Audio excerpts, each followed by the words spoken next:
Yeah.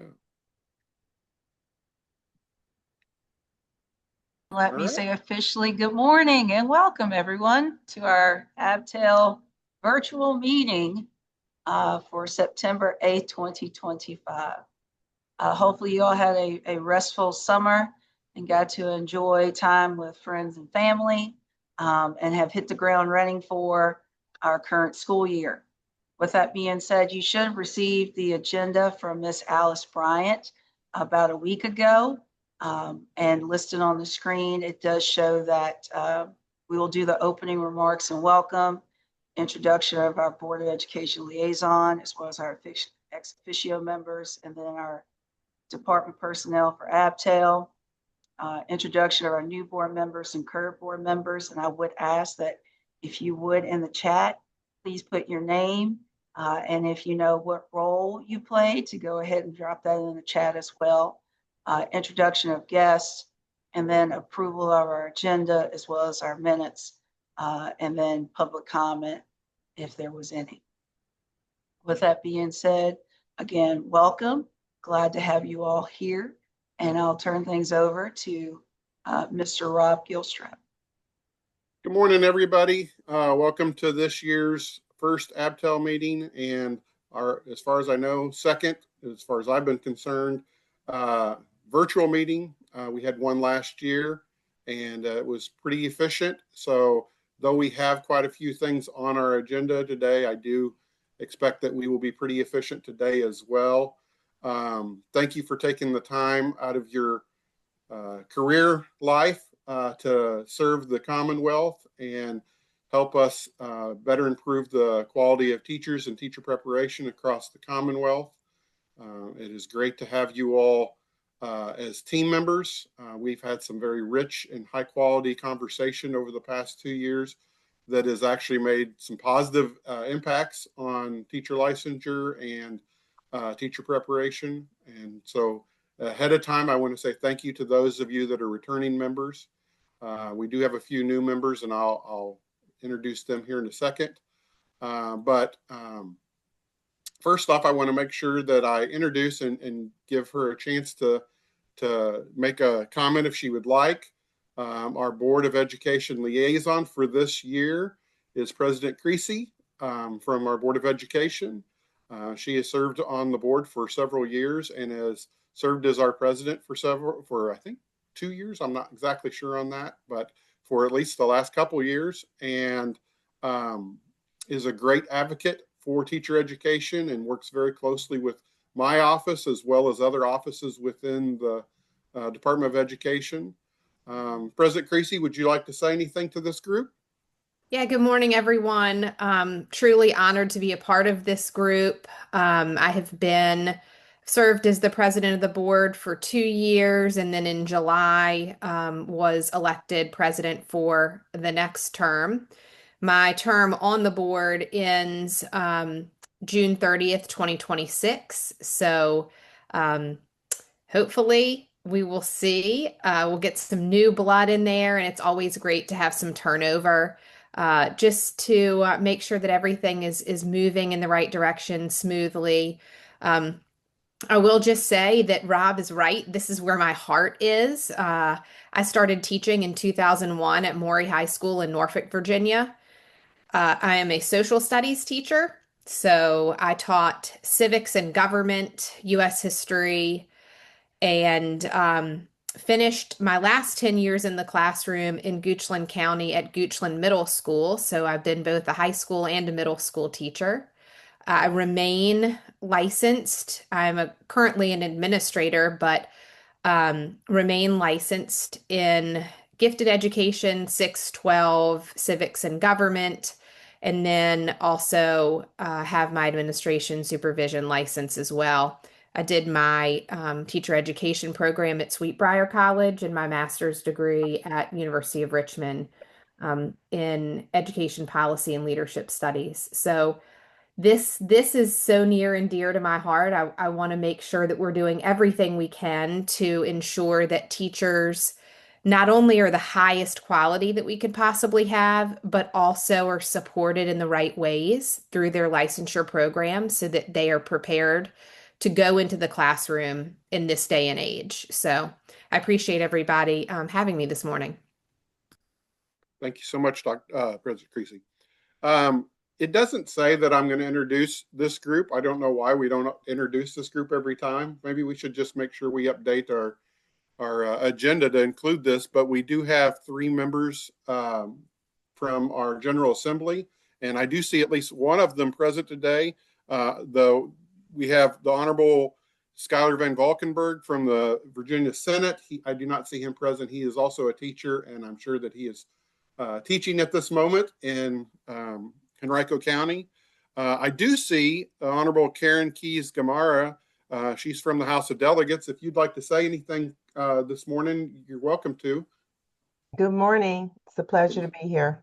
Thank you so much for being present.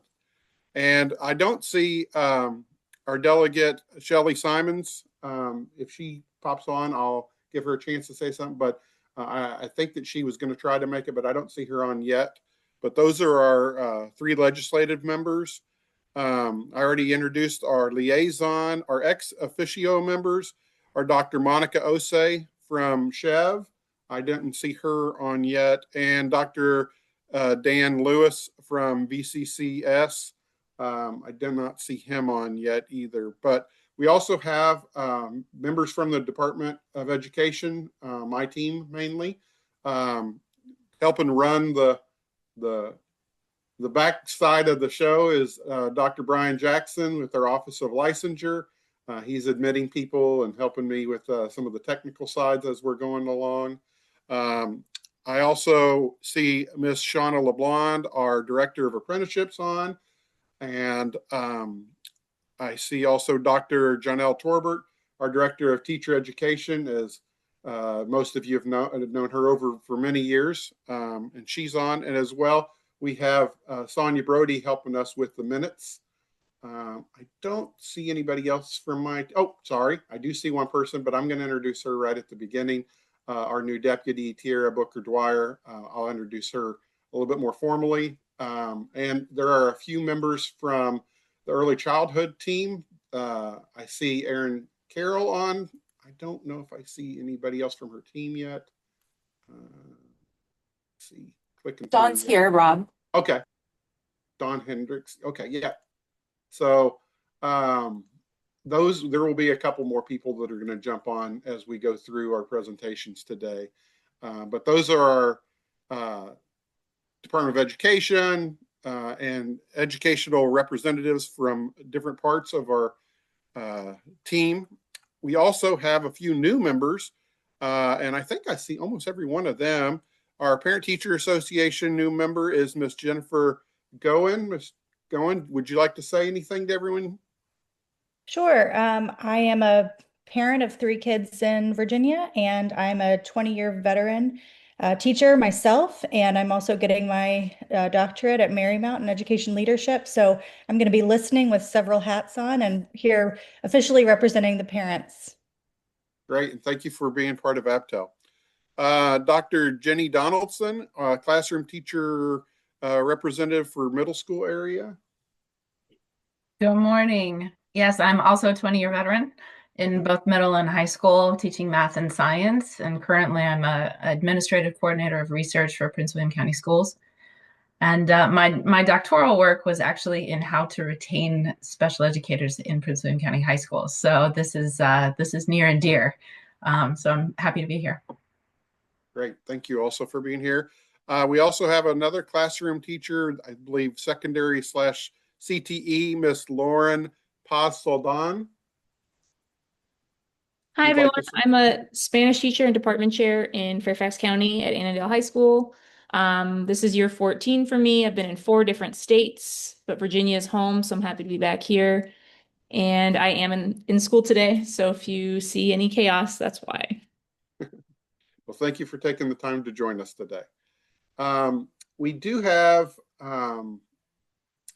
one guest that's showing up in our section area. This will be a public comment, Mr. Paul Simonton. He will be speaking here in a few minutes once we get to the public comment.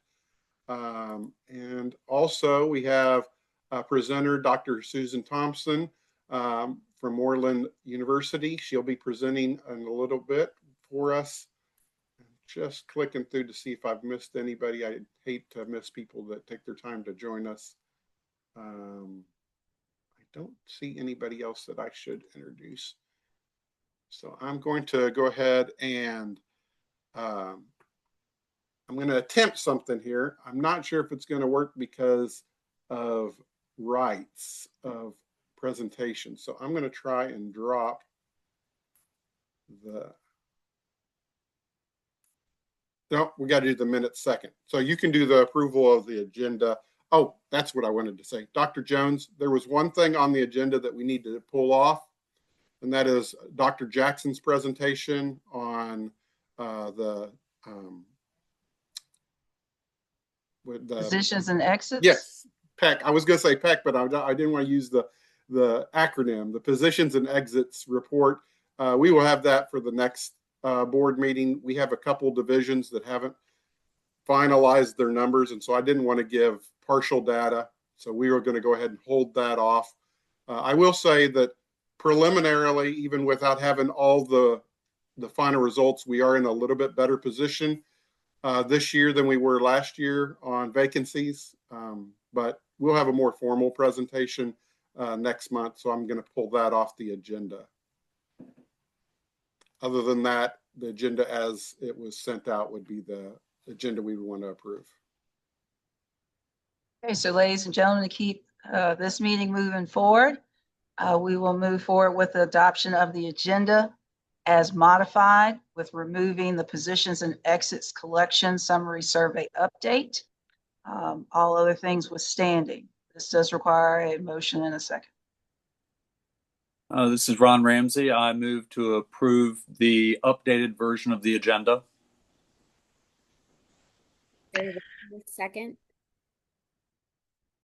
And that second came from Sharnita Montgomery. Is there any discussion? Without objection, we'll go ahead and adopt the updated agenda. Without objection. Hearing none, the agenda has been approved. Okay, now comes to the tricky thing. I got to see if I can drop the minutes into this meeting. This is going to be tricky. Let me see if I can stop. It's not wanting to let me stop. There we go. So let me see if I can drop it into the chat. If you joined us late, we did ask everybody that's on the meeting to drop your name and your role into the chat so that we can have a record of that. Let's see, everyone, and let's see if I can do this. All right, I dropped into the chat the minutes from April, but I don't know if everyone's going to be able to access it due to the restrictions we have with VDOEs. So if somebody will try and open, is it blocking you? It is. Okay, then I'm just going to have to share a screen and scroll through them. I didn't want to do it that way, but that's the way we're going to have to do it. So let's see. Minutes.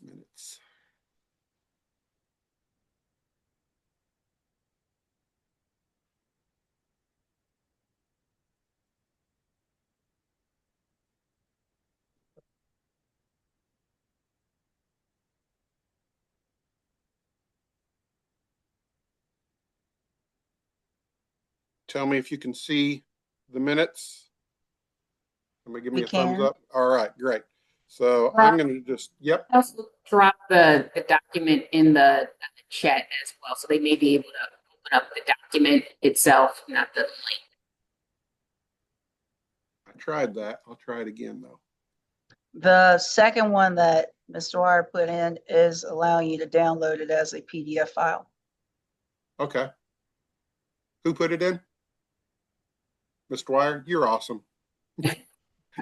Already making our meetings better. I appreciate that. Okay, so I'm not going to read it if you all can access it. I want you all to have access to it yourself and look at it. So we can pause for a minute for everyone to scan through the minutes.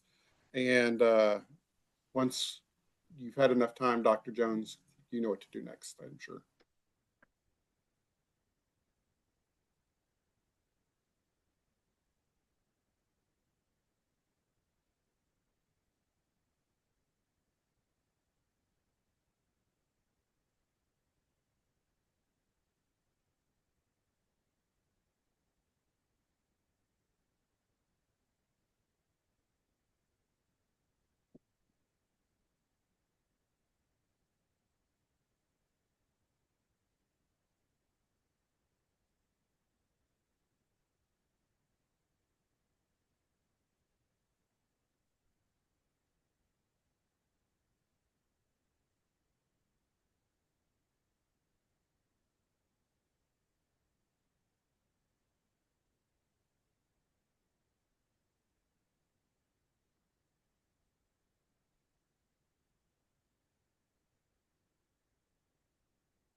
If I could just get a thumbs up or nod of the head that you've had opportunity to review the minutes.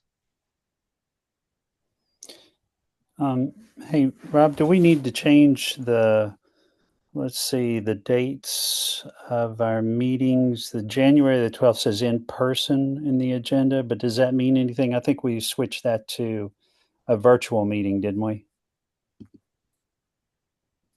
I have to go back to the calendar and look. If that's what you believe, and that's what the consensus is, we can change it in the minutes. But Yes, because that's what came from Ms. Bryant. okay.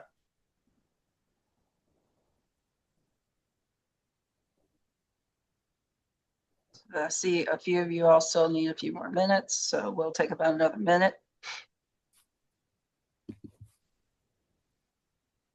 Andy, when you make a motion, will you make the motion to adjust it?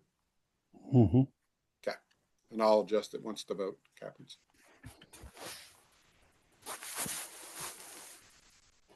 Rob, is our meeting live streaming today?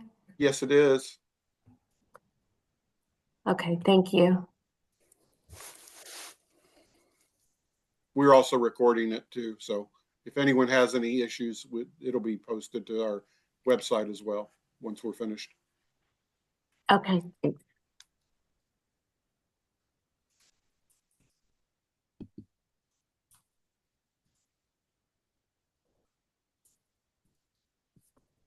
All right, everyone, we'll go ahead with the approval of Madam Chair, minutes. Madam Chair, Yes, sir. one below the dates of the meetings, the next paragraph there, it says Douglas Stewart. That should say Yes. Douglas Arnold. Yes. I'm actually staring at it as we speak. Got it. I've highlighted it on my copy. So Thank you.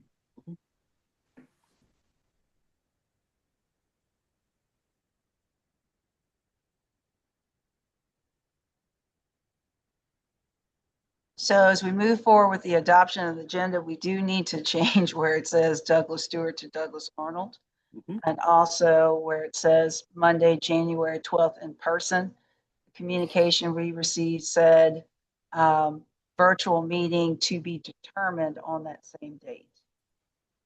And then for Monday, May 4th, it says alternate if needed. Are there any other changes that we see need to be made to the minutes? Andy, I saw your hand up. No, everything looks good. Mm-hmm. Okay, with that being said,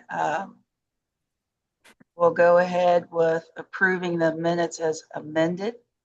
So again, that does require a motion and a second.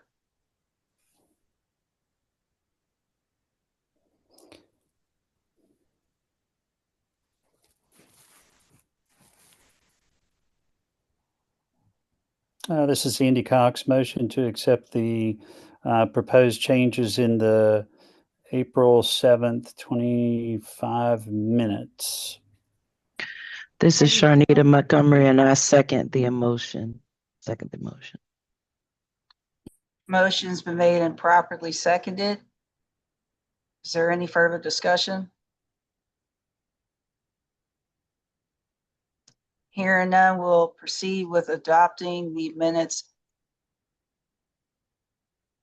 with the changes made without objection. So again, we'll go ahead and adopt the minutes with the changes without objection. All right, thank you so much.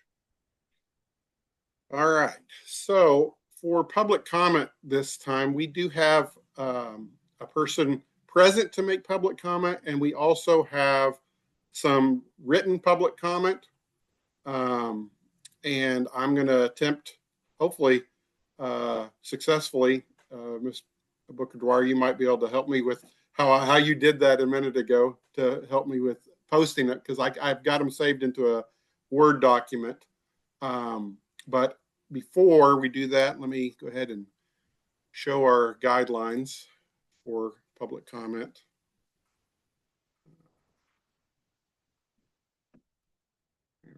Move that over. Can everybody see the guidelines for public comment? We're looking at the ABTEL list. Okay, that's not what I wanted to share. All right, so let me share presentation again.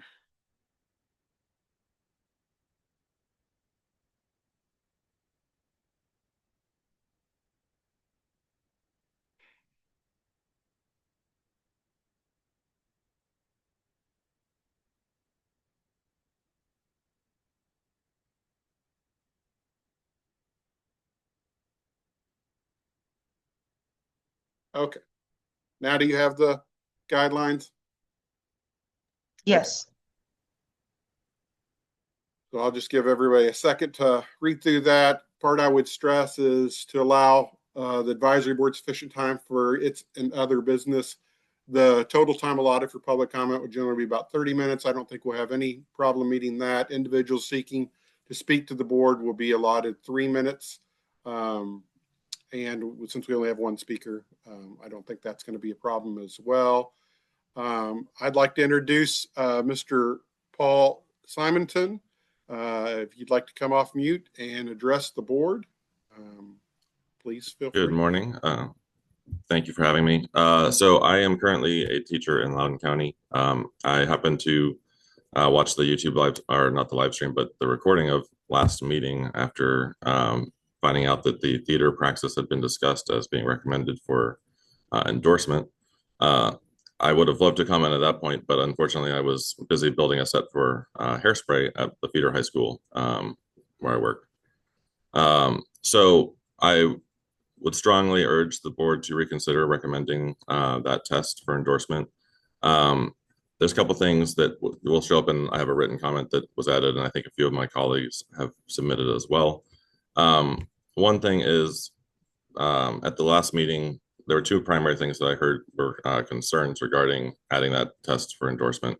One was theater safety in terms of working with electricity, building sets, and whatnot. And there's two reasons that I don't think that should be a major concern. And in fact, kind of not accepting the test count works against that. One is that when there is no theater teacher at a school, what's often going to happen, as this is how I started directing theater, is it's going to be pushed to after school. And after school, there's significantly less oversight. When I eventually was able to start teaching the exploratory dramatics class through an English endorsement, I started having access to professional development. We meet with the fire marshal regularly, environmental health and safety. We have all sorts of opportunities to improve through that. Whereas oftentimes, whether it's community theater productions or just school productions run by a staff member who's not an actual theater educator, they don't have that kind of oversight. They don't have those opportunities to learn about those safety topics if they didn't already know them.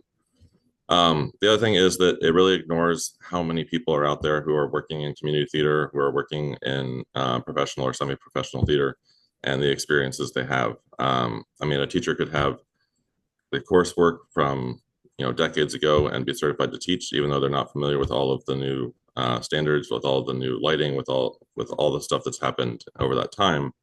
And people who have been doing it, as I have for the past, this is my 11th year now, working in theater after school, and my eighth year working as a teacher teaching in the exploratory dramatics class.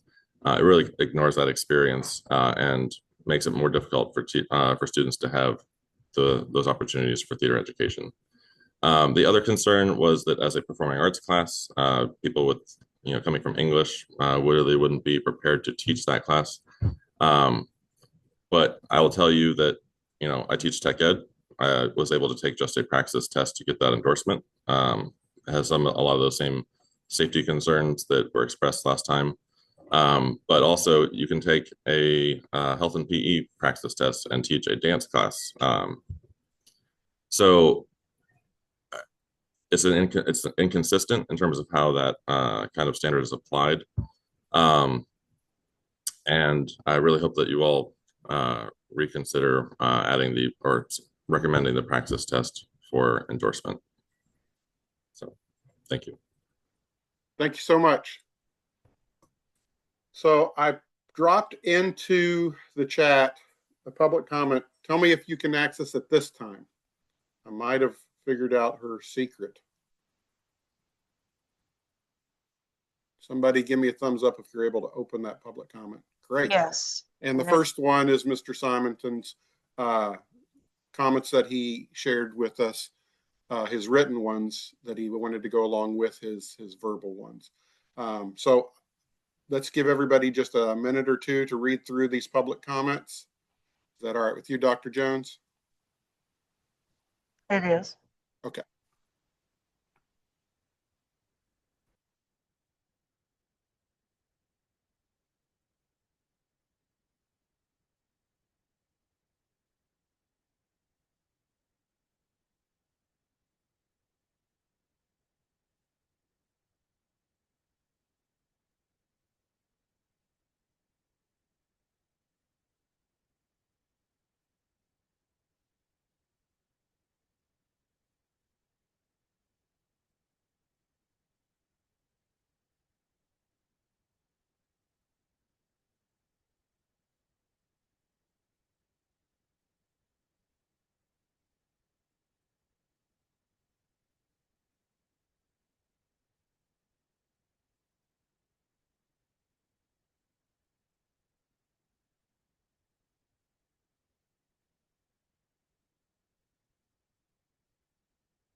Mr. Gilstrap, I want to add while folks are still reading through the comment, Mr. Simonton has put a statement in the chat.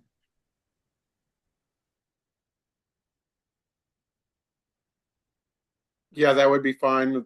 Just make sure you remain muted, Mr. Simonton. Thanks.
Dr. Jones, have you finished reading the comments?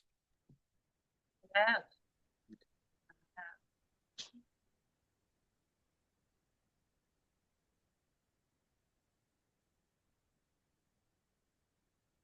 You can let me know when you're ready to move forward. We can go ahead and move forward. Mr. Gilstrap. All right. As we do in all of our ABTEL meetings, we start off with presentations and then we move on to voting items. If we have voting items later in the presentation, we have several presentations here. A couple of them will be very abbreviated. I think Ms. LeBlanc's presentation will be very abbreviated just due to the fact that we're still waiting for some information that we expected we would have before this meeting, but maybe not. So I'm the first presentation, and I always like to start the year off with just a reminder of what we do. We are an advisory board for the Board of Education, and you all are representatives from all over the Commonwealth in different roles, different types of work environments, different sizes of divisions, different types of city environments. And so it gives us a rich perspective of the entire Commonwealth whenever we want to tackle new ideas or address issues that might be problematic for licensure or teacher education in the Commonwealth. But I always want to stress that we are just an advisory board. We make recommendations to the Board of Education. They are not required to take those recommendations and act on them. We are a valuable resource to them, and many times I get questions from the board at the board meetings. Well, has this gone through ABTEL yet? Which points out to me the value they place on this team. But I also don't want you to ever get the sensation that we are making all the decisions ourselves. We are an opportunity for the public to see decisions before they go to the board and comment. And we are also opportunity to send things back to the department to work on. And we have at least one or two things on this list that you all said, hey, we would like a little bit more, or we're not ready for this yet. and you said, hey, let's bring it back in September. And so now, several months later, we're in September, and you have some of the things that you actually saw in April coming before you again. Hopefully it gave you a little time to think about the ramifications of decisions and recommendations. But I just wanted to stress that we are an advisory board, and we are grateful to have a representative to the board on this ABTEL so that we can advise and get advice back in the moment. So thank you, President Creasy, for being part of this ABTEL. It shows the value of it when we have the board president as actually the member on the ABTEL committee. With that being said, I do want to introduce my new boss and a wonderful person to work with, our new Deputy Superintendent of Student Outcomes and School Quality, Tiara Booker Dwyer. She comes to us from Maryland. I will say that at the VDOE, we try to go as quickly as we can a lot of times. And so almost everybody gets just initials when we talk about their name. When we're talking about the superintendent, it's EAG. We just go as quickly as we can. And for Tiara, it's TBD. And we were joking when she first told me that. And I was like, you mean like to be determined? And she laughed, and I go, well, I don't think we need to wait. I think we know for a fact that you are top notch, and you are definitely an asset to the Department of Education. And I'm very thankful to have someone to work with on the projects that I'm working with. I know I probably make her want to pull her hair out with how demanding I might be on, hey, we need to get this done, and I know that I'm not her only responsibility. But I wanted to make sure that you all got to meet her and give her a chance to speak to you all. I know she has to jump off the call at 10. She has another pressing meeting that's come up, but I want to give her a moment to address everyone. So my new boss and our new Deputy Superintendent, Tiara Booker Dwyer. Thank you for that wonderful introduction. And thank you, ABTEL, for just taking the time to serve on this advisory board and to provide recommendations that's really focused on strengthening our teacher prep and licensure requirements across the Commonwealth. Your insight is truly valuable. And I am looking forward to working with each of you. I mean, especially thank you to the teachers and the principal who are on this call, because I know this is school time. And thank you to all the higher ed members. This is really going to be, this is a great advisory group, and we are really looking forward to doing some innovative things when it comes to teacher prep, licensure, to ensure that we still have quality teachers and that we are that they are being prepared to truly accelerate the learning of our Virginia students. So looking forward to working with you all and hearing the recommendations that come from this meeting. So with that, I'll turn it back over to you, Rob. Thank you so much. And I appreciate you joining us for the time that you had available. I appreciate that. Our next presentation, I think, is going to be very, very short. Ms. LeBlond, I think you tried to send me a message about something we're waiting on. If you want to give a quick verbal and whatever you feel comfortable with, let's go ahead and have your short presentation, and then we'll move on forward. Awesome. Thanks, Rob. You know me, I'm never short if given the opportunity. I'm a talker and can talk about this great work at all times.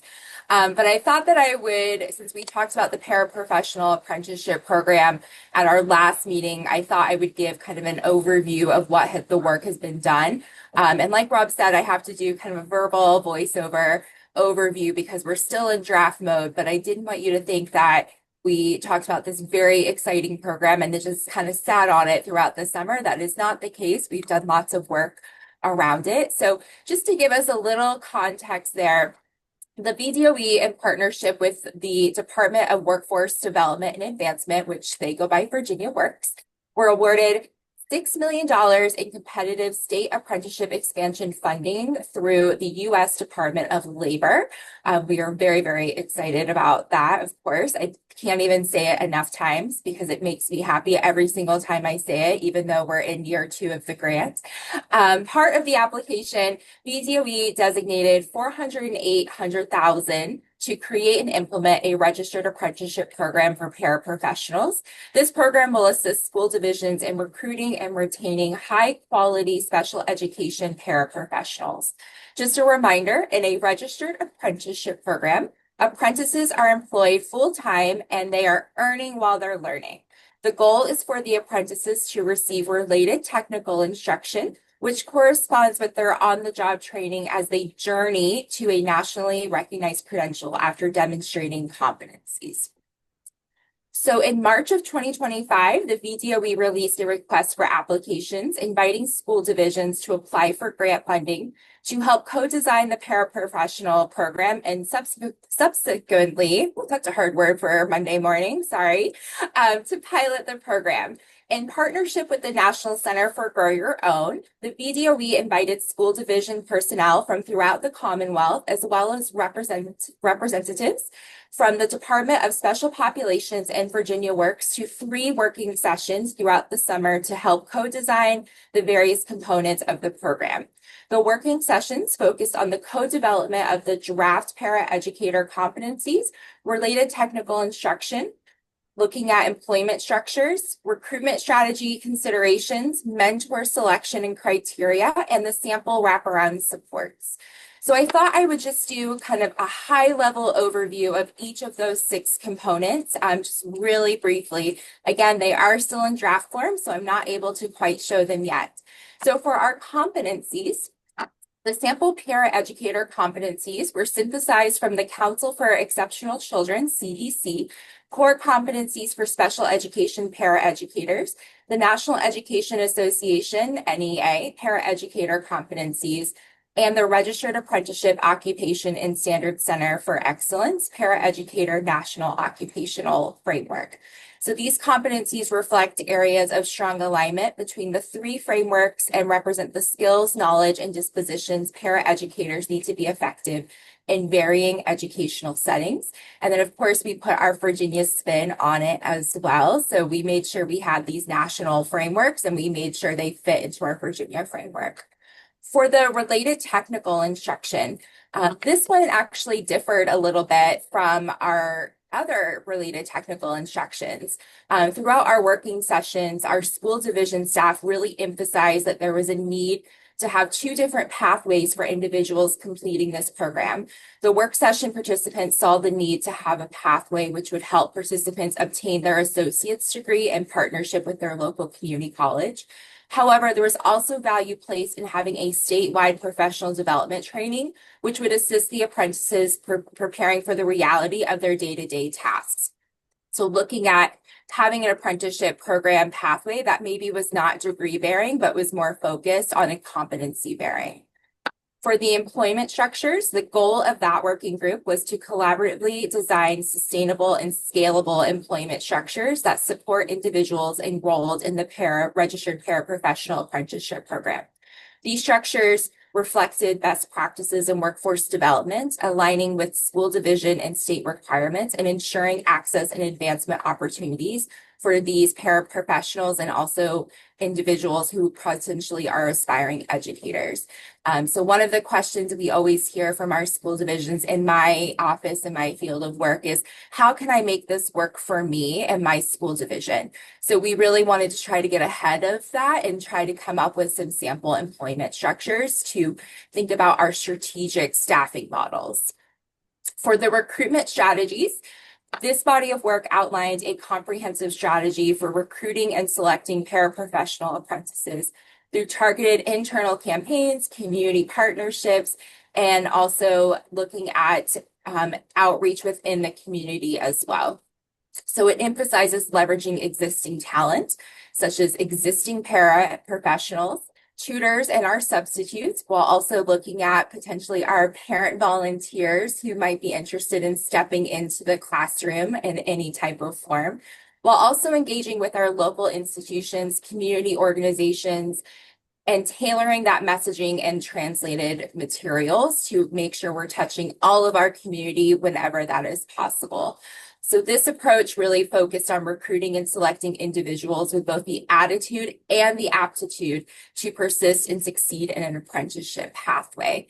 And then I have two more, I promise. I'm not going to go on too long. Our mentor selection. So that framework is looking at the selection responsibilities and support structures for paraprofessional apprentice mentors. In the workforce development speak, they are known as journey workers, but they're essentially the same thing. They're our mentors. Mentors are selected based on their professionalism, instructional excellence, leadership capabilities, and collaborative mindsets.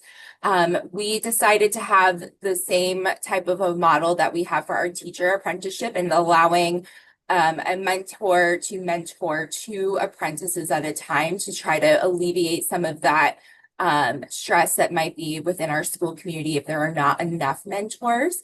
But of course, a one-to-one match is always appreciated and encouraged if possible.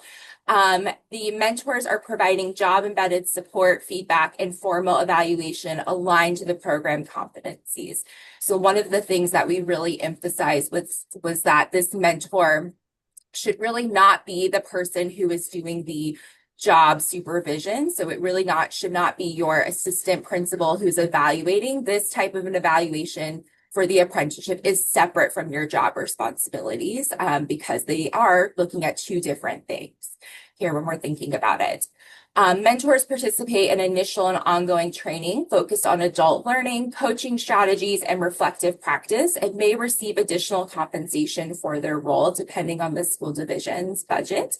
This structure ensures that apprentices are guided by skilled educators who are committed to their growth and their success. And the last working group that we had was focused on our wraparound supports. So wraparound supports are comprehensive services designated to help paraprofessional apprentices succeed academically, professionally, and personally throughout their apprenticeship.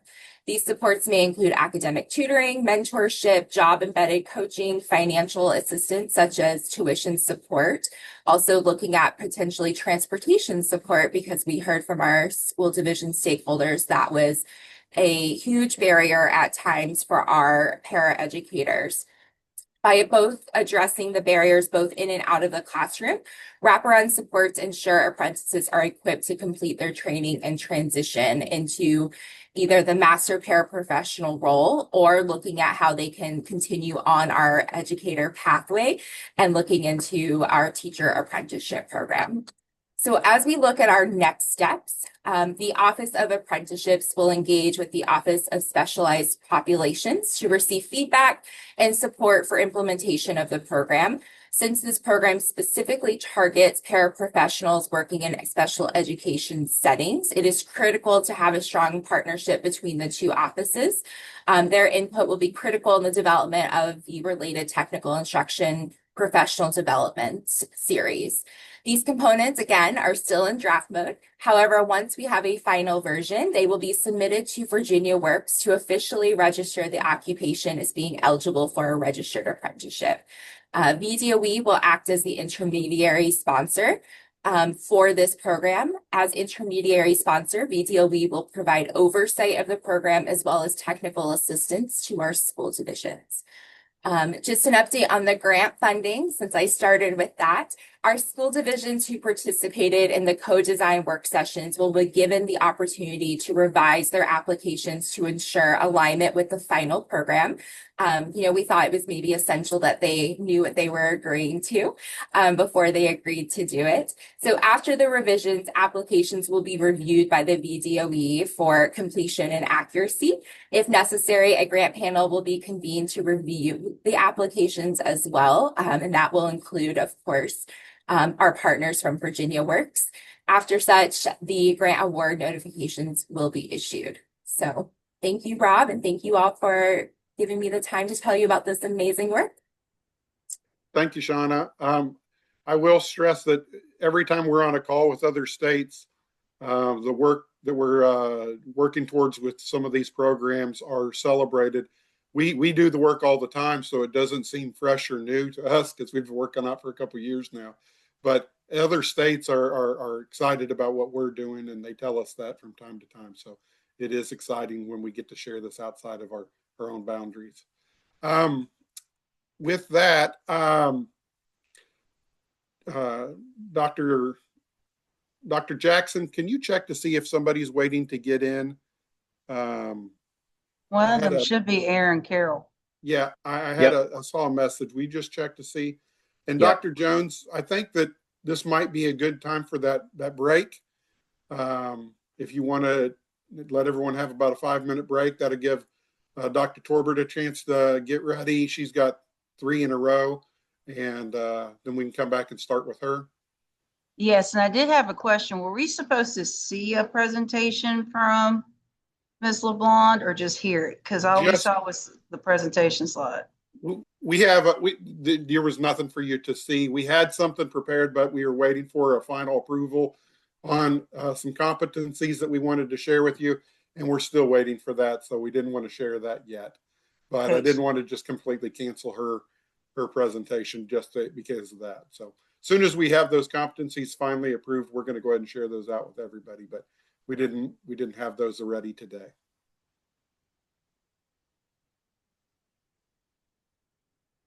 So with that being said, barely hear you, Dr. Jones. We'll go ahead and recess. Again, we'll recess until 10:01. Thumbs up if we're good. We couldn't hear you.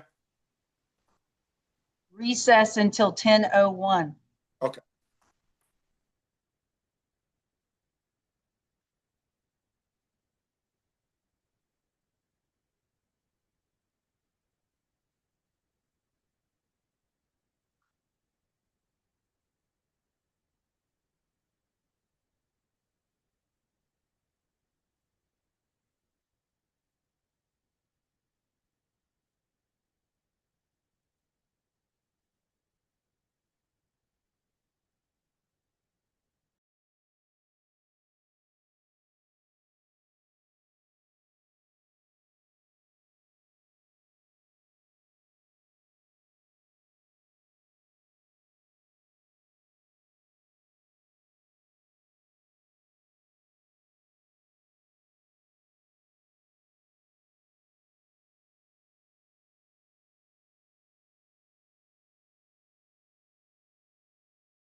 Dr. Torbert, if you could answer your phone.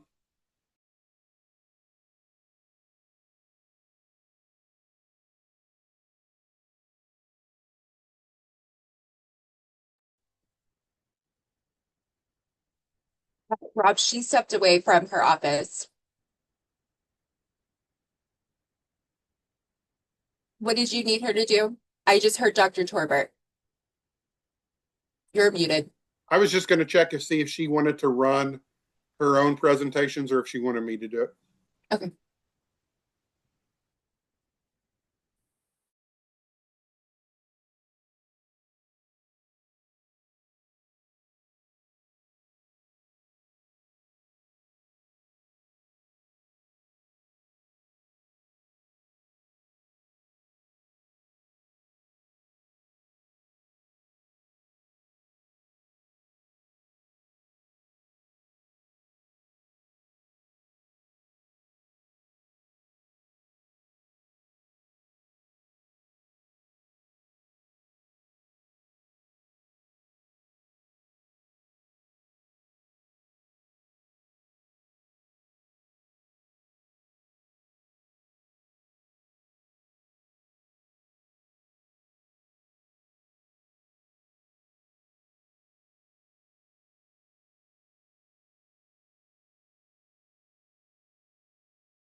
Rob, I will run my presentations. I have them all up. Thanks. Great. I figured it would be easier for you to do that, but I didn't want to just assume that.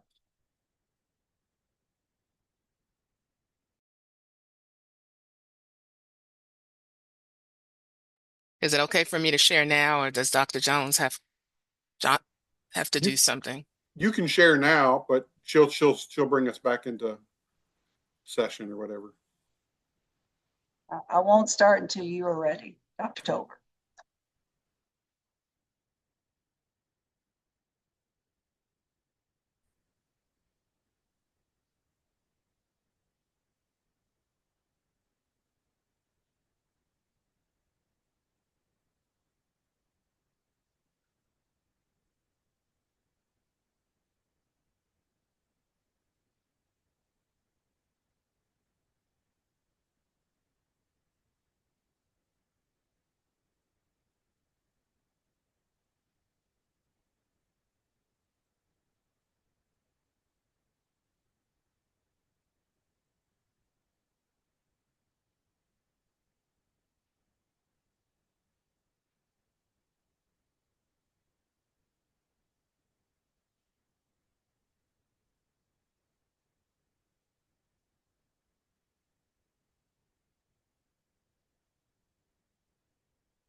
And then you're welcome. Dr. Torbert, are you ready? Yes. Okay. We'll now hear from Dr. Torbert on her various presentations. Thank you. Good morning, ABTEL and everyone else. I'm going to start with the review of the Virginia Literacy Act and EPPs related. So over the last, I would say, year and a half, we have been working, and I say we as in the Office of Teacher Education, in collaboration with our EPPs and also in collaboration with instruction, have been working diligently to make sure that all of our programs are aligned with the Virginia Literacy Act. And so what I'm going to go over today first is just an overview, a review of the timeline of what we have done and what we're working on and where we're headed. And again, all of this is in draft, is not nothing. This is a living document that we will change as things arise and as and leadership reviews, and just because, as we're reviewing and meeting in different work sessions, different topics come up and we are addressing them as we see fit. So as far as items that have been addressed, the regulations for approved programs and school personnel have been updated and are currently awaiting final approval. The educator prep programs have been provided updates to revise the literacy courses within their approved programs to address the science of reading aligned with the Virginia Literacy Act. The development of reading specialist micro-credentials to increase the number of licensed reading specialists in the public school has been established and has been in the works for over a year now. And we are in the process of redevelopment of the approval process for approved programs, specifically to target the review of alignment with the science of reading in collaboration with our Virginia EPPs, literacy experts, and DOE staff. So right now we have a procedure that we follow for approved programs, to which we will continue to follow. However, we are now creating an additional process that specifically hones in literacy when we are reviewing those programs. As far as the timeline and the work, so we have 36 EPPs. And so that means that all our EPPs, our programs, we review on a 7-year cycle.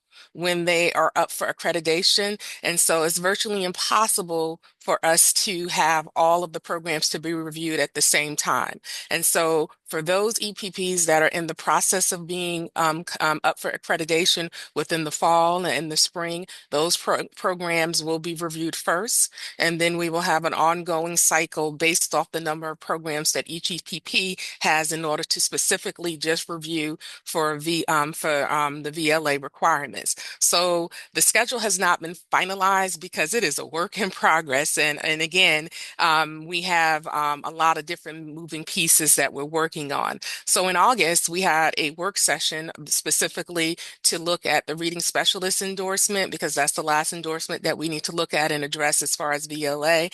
And then we had, within that work session, we are also working on a self-audit tool that EPPs will use for those EPPs that their programs may not be reviewed by April of 2026. So that audit tool will be reviewed in order for us to collect data to see where they are and to see what kind of assistance we can offer.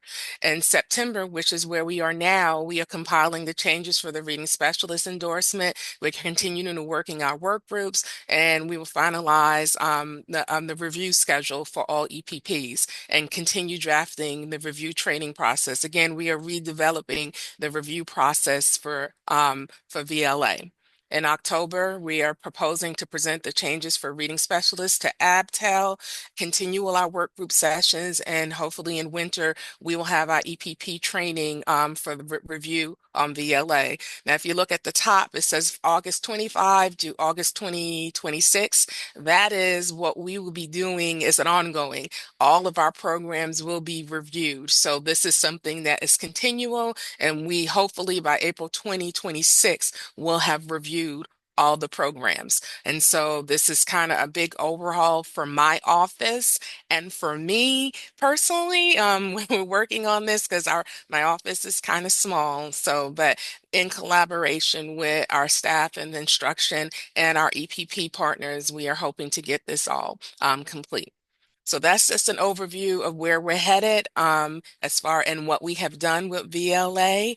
And yes, so if you have questions.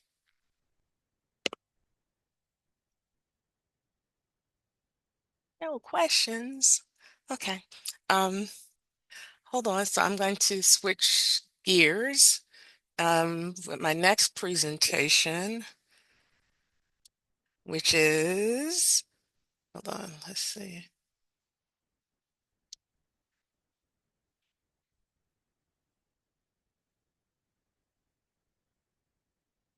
Annual profile. Is that the next one?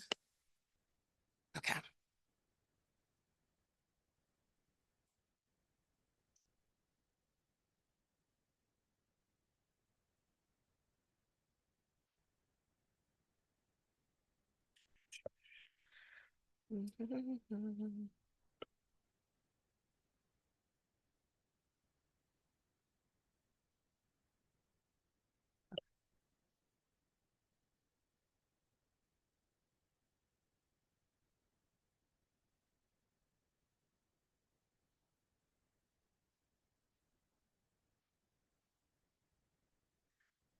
So annual profile. Thank you for your patience. This morning, I will be talking about our annual education preparation profile, which is required per our approved program regulations. The regulations governing the review and approval of education programs in Virginia require that all institutions of higher education with approved education preparation programs report annually specific institution level and programmatic data. The data points that are required that have to deal with our completers and our non-completers of approved programs. Institutions of higher education with education prep programs must submit the data by May 1 of each year, and the data cycle that they are reporting on is from September 1 through August 30th. All institutions, after this information is reported, it needs to be published on our website. And so right now we have 3 years worth of data that has been published on our website, and this will be year 4. And so within that site, within the information that is on the website, we have a called Educator Preparation Program Build-A-Table. With the Build-A-Table, you're able to look at each institution and to identify what endorsement areas that they offer and the number of program completers for their particular institution. The annual profile contains the following information and their accreditation status, endorsement areas, number of candidates, and satisfaction ratings from graduate. These different data points were identified by ABTEL. The ABTEL Advisory Committee is the one who identified these data points that the EPPs are required to share. So, and I'm happy to say that all educator prep programs submitted their annual profile on time. So that is why I'm able to present this information at the first ABTEL meeting of this year. We had 100% successful submissions. And when I say that, often EPPs will submit their submission and then there will be errors in their data or some programs will not be there. And so I worked, myself and Ms. Brody worked in order to make sure that everyone's submission was successful. The submission data can be located on the DOE's website. This year's current year's data has not been uploaded just yet. A request has been submitted for that data to be submitted. So hopefully that will be submitted soon. So on our webpage, if you go to our webpage, we for college and university programs, and you scroll down to the bottom of the page, it says annual profile education program profiles, and then you would click on the educator preparation Build-A-Table. When you click on the Build-A-Table here at the bottom, that's going to take you to this page for you to build a table. You can click on in order to, now I find this very useful when you're asking questions specifically, you know, do we have a high number of special ed teachers? So I would look into this data and this table to look at to see what EPPs are producing high numbers of special educators. And you can compare and you can pull different institutions. You can do the entire state. You can compare years. So this is a really good tool to use, specifically if someone's interested in being a teacher and they're interested in institutions, whether it be one that's producing small numbers, maybe they need a small program, or maybe they're okay with a large program. So this table will take you there in order to do that.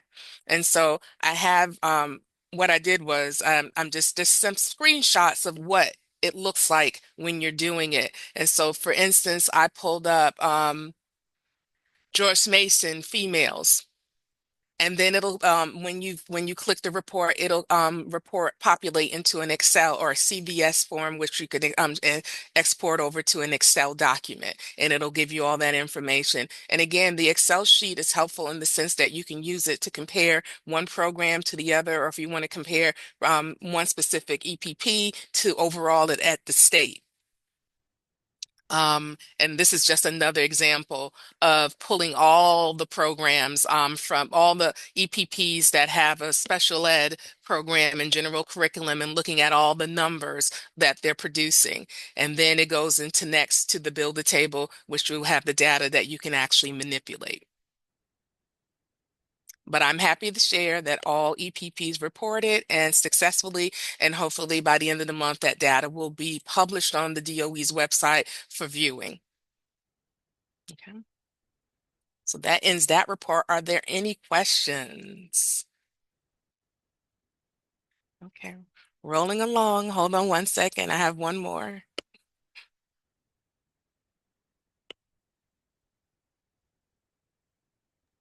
And John L., this last one is the one that they'll be voting on? Yes. Okay. Mm-hmm.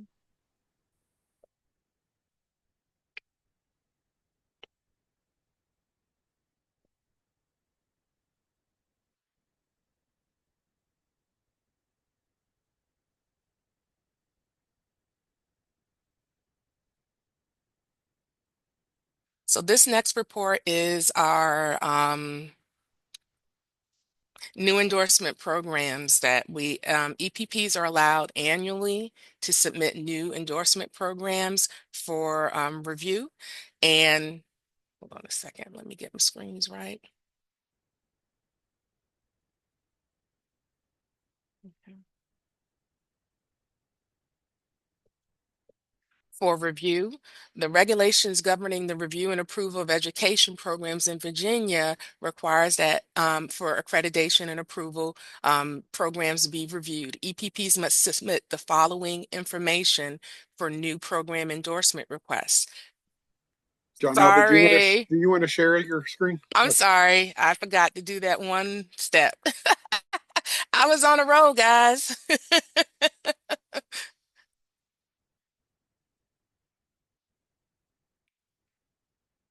Are we good now? Okay, thank you. All right. Let me start over. Per our governing documents, regulations that govern the review and approval program of education programs in Virginia, EPPs are allowed to submit annually new programs for review. EPPs must submit the following requests for new endorsements: application, partnership and collaborations, the matrix, and letters of support. This is a sample of what our partnership and collaboration form looks like, and the EPP fills out all their different partners with school divisions and different agencies so that they're the supporters of this endorsement. Because typically when an EPP is requesting a new endorsement, there's a reason, there's a driving force behind that, whether there's a need in a specific school division, a need across the state. Our partners are requesting that this particular endorsement be created for this EPP. This spring, we had 25 programs that were submitted new programs for the spring. We had 16 undergraduate, 9 graduate programs. Many of the programs that were submitted because they were transitioning to an education major. Because many of you, as you recall, over the last, I would say 5 years, it's been the EPPs are now able to allow teacher candidates to major in education. And so, education in a 4-year degree undergraduate, which is less expensive than a master's. And so many of our EPPs have transitioned to offering not just the master's, the graduate program, but also to offering the undergraduate program as well.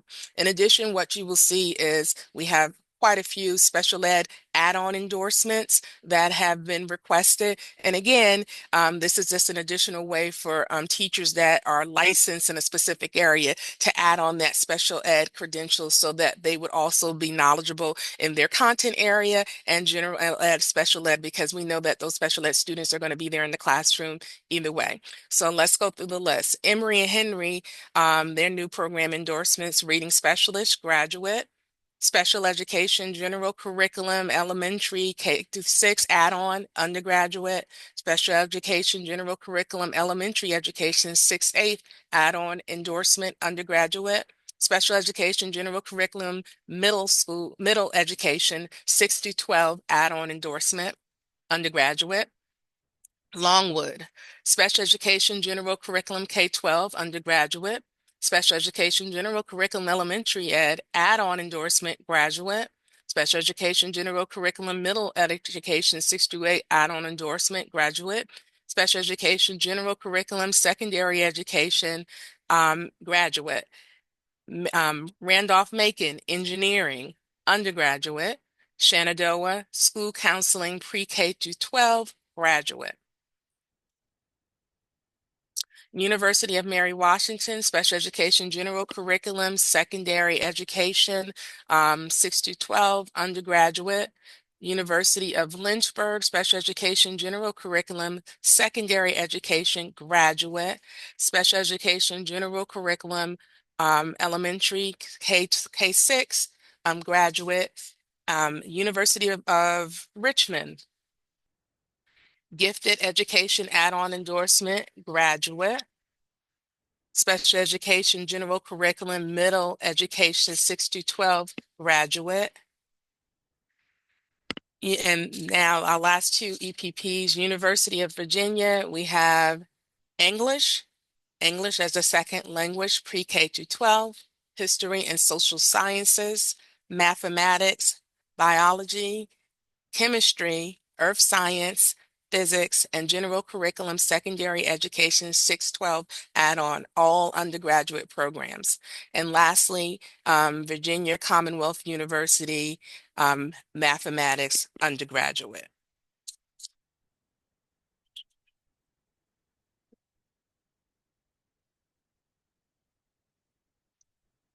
That ends my presentation. Hold on one second. I wanted to check one of these as I was going through. K on to 12, 16.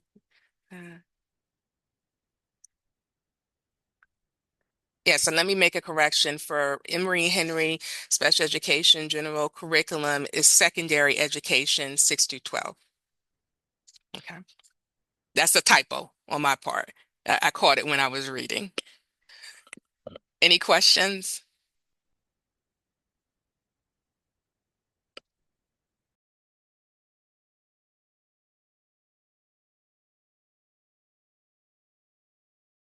Thank you. That ends my report. Thank you, Dr. Torbert. Delegate Keys Gamera has her hand up.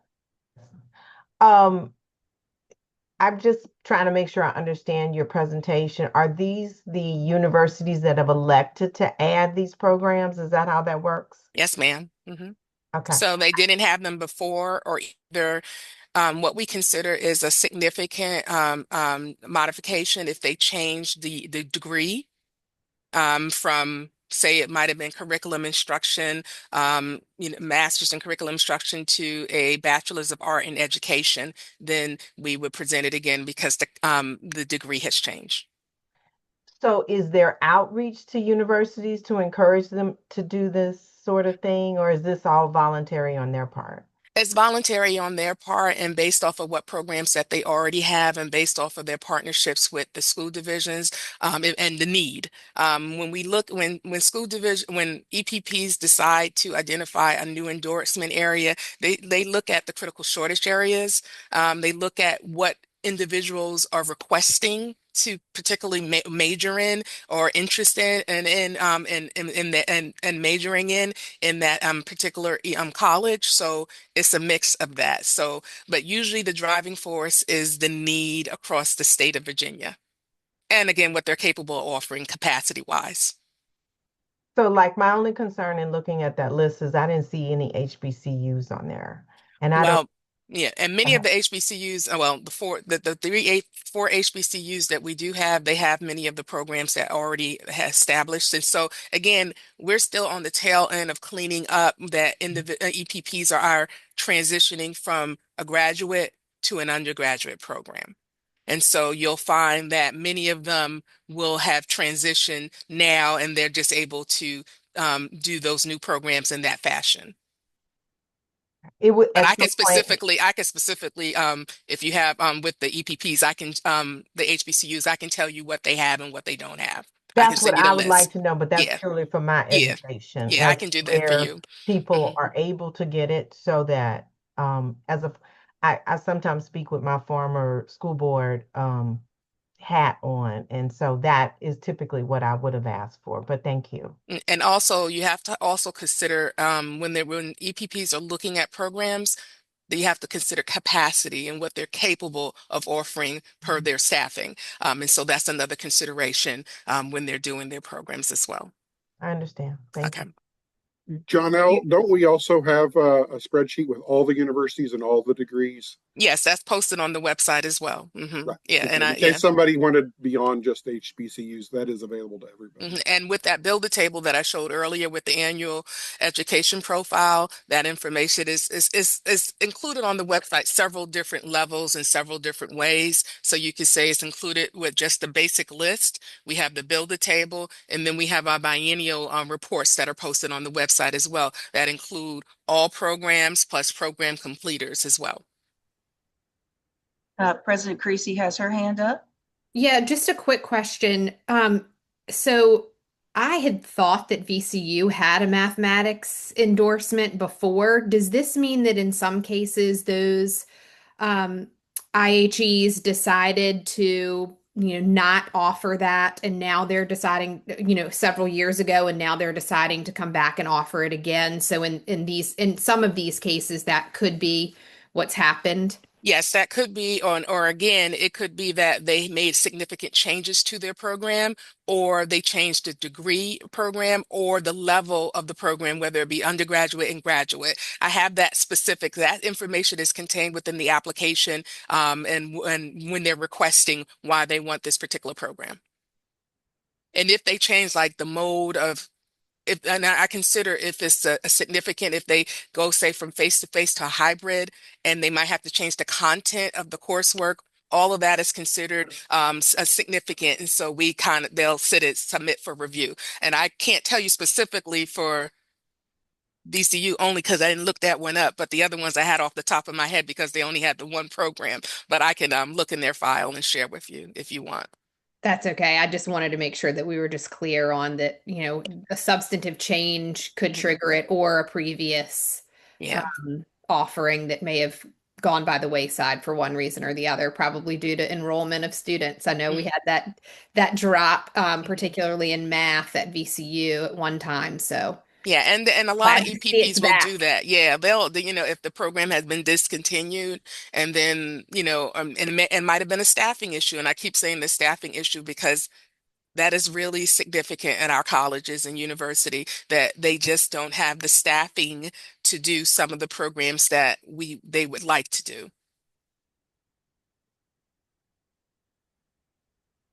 Any other questions or comments for Dr. Torbert?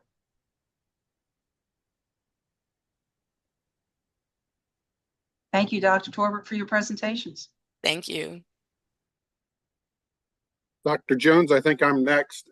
Yes, sir, you are, with legislative update. When's your next transition? It'll be 11/24.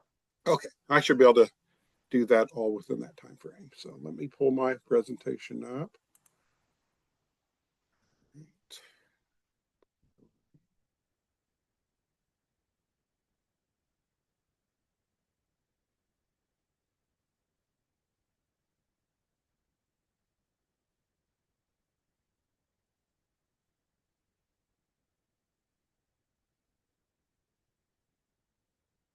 Is it now in the presentation mode? It is once you click slideshow. There we go. Okay. You have to do it twice, I guess. I already clicked it. So coming out of our last General Assembly, we had several bills that impacted our teacher pipeline and licensure situations. And I'm going to share kind of a brief overview of this. I'm going to share out this presentation. And in this presentation, I've also linked what we call one-pagers that we've created at the Department of Education that will give more detailed information, but I don't want everyone to have to listen to me read to them all the one-pagers, but they will be embedded in this presentation, and I'll have it sent out after the end of this ABTEL meeting, and it'll also be posted on our website. But the purpose for my presentation is just to give you some updates from the last General Assembly. I've also included the General Assembly from 2024 just as a reminder. Here's some of the bills that we had come out of a year ago, not this last year, just to remind you that we are constantly working with the General Assembly and the Board of Education on making licensure processes more efficient, providing alternate pathways for people to become teachers. And so most calls I get from the public are, why is it so hard to become a teacher? And why won't you do something about that? And so I just wanted to point out we do things about it, and it is a collaborative. It's ABTEL works with us, our General Assembly works with us, our board works with us, and the field as well. And here are just several of the bills that passed last year. A couple of them have had a pretty large impact on vacancies and school divisions' ability to fill vacancies. The first one is just a staff employment verification. That was just a slight change on House Bill 355. But House Bill 269 opened up the career switcher pathway for special education that is one that we are still working on getting finalized so that we can have especially our community colleges have really jumped on this one to have the career switcher program start with them for special education. As all of you know, because we worked hard on this one, the elimination of the VCLA was last year. Universal Teacher Licensure Reciprocity, that was last year as well. We had already had licensure reciprocity, but this just broadened it a little bit more. And then our biggest one from last year was the issuance of the one-year local eligibility license. Brian is the one, Dr. Jackson, that is the one who processes those. And we can say that this summer we've had quite a few towards the end, so that should have a positive impact on some of our vacancies in our school division's ability to hire people that are just on the cusp of having full licensure. If we skip to last year, this 2025 General Assembly, we've got I believe two slides, maybe three slides that is, with some of the data coming out of that. House Bill 1626 is one that looks at how much professional development we are requiring of teachers. One of the concerns we've had from the field is that there's too much at the beginning of the year before teachers even start that they're required to do. And more importantly, there's teachers that are veteran teachers that have to do it over and over every year. And so this bill was intended to address that. Teachers that have had certain types of training year after year would not be required to do those same trainings. It was more like every 5 years. And there was a cap on how much training you could be required to do in a particular year. Obviously, there are some exceptions to that, and there's another bill that I'll talk about that a little bit further. Second bill, House Bill 1828, is geared towards addressing our middle school math accelerations. So in the Commonwealth now, we have a requirement for accelerated math in middle school. Some school divisions had already had that, but now it's across the board, and it is a challenge for middle school math teachers to become fully certified so that they can teach some of those courses. And this one is intended to open up the pathway primarily for Algebra 1 and geometry, and bring down some of the requirements that aren't necessary for a middle school math teacher, like teaching calculus and things like that, some of the required coursework, bringing it into the realm of what the courses that they would actually be teaching. House Bill 1924 is a safety bill. It's one where school boards have the requirements and the options to look at the types of offenses that somebody might have had and how long ago it's been when they're determining if a teacher is eligible for hire. It talks heavily about barrier crimes, which are very serious crimes, and whether or not you can hire somebody to be a teacher if they've ever committed a barrier crime. And that one is more of a safety mindset bill. House Bill 1936 is a piggyback on the first one where we talked about professional development. This one requires the Department of Education, primarily me, to create an index of all the trainings that we require and that are required for teachers. I have that 95% completed. It is due by November. Just to let you know from the personal side, there are a lot of requirements for teachers that aren't just within teacher education law. There are health laws and safety laws that we administer within schools, and those will be on the index as well. And that's where some of the challenges is. I could tell you easily what the requirements are within the teacher ed code, but I had to go out beyond the teacher ed code and search for anything that could be relevant also for teachers at that level. But you should be getting a presentation on this one, most likely September or October, because I want to have it available on our website in November. House Bill 2018 was about CTE and alternate pathways and how superintendents could have more flexibility on filling vacancies for CTE teachers. House Bill 2053 sped up the VLA compliance requirements for school divisions. Not school divisions, sorry, for EPPs. We're on a 7-year cycle, and if we were to follow the 7-year cycle, it could take up to 7 years for a EPP to be fully compliant with the VLA, and this bill allowed us to accelerate that and also create a self-auditing aspect. Dr. Torbert's been working closely with quite a few stakeholders on this particular bill, and so we feel confident that the vast majority, if not all, of our EPPs are ready now or will be ready very, very shortly to be in compliance with this VLA. John, if I'm wrong, please just raise your hand and say, Rob, you shouldn't have said that. But I do believe that's what we've come to the conclusion so far. Yeah, thank you. And my last tab on legislative changes, we've got House Bill 2201, and this is an extension of a previous extension. There used to be a rule, I guess I could say it that way, that you could only teach for 90 days as a temporary teacher. And that was extended a few years ago to allow school divisions to keep temporary teachers for the entire school year instead of having to let them go in the middle of the year and then find another temporary teacher to fill that spot if they couldn't find someone fully qualified. This bill extended that till 2027, allowing school divisions to continue this practice. I do not know what will happen at the end of 2027. When we get there, there could be another extension, or maybe we will have a different process in place. With the LEL, a lot of temporary teachers have been able to get qualified through the local eligibility license, and just not as many temporary employed teachers as we used to have. House Bill 2265.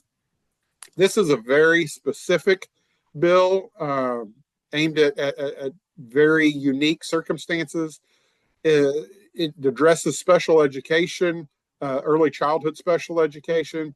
As we will talk about in just a few minutes, it's a challenge to fill those positions, and it's a challenge for teachers to get qualified in those positions.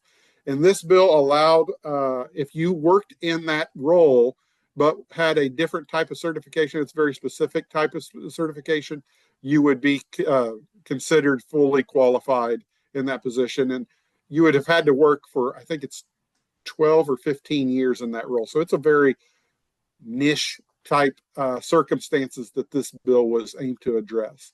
But we are working on trying to address the overall issue of special education, early childhood special education, with other things as well. You all did great work last year on the graduate language, and that went through our board, and our board approved to go forward and make the changes, and we're in the final stages of the the regulatory process change with that bill that you all recommended last year and that the board approved.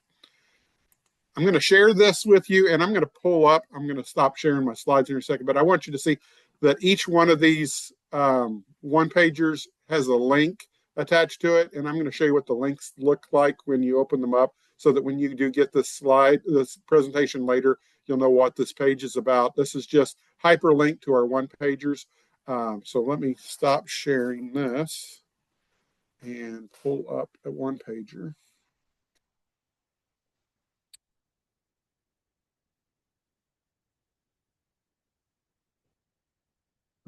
Let's just go with 1626 and go back to Zoom.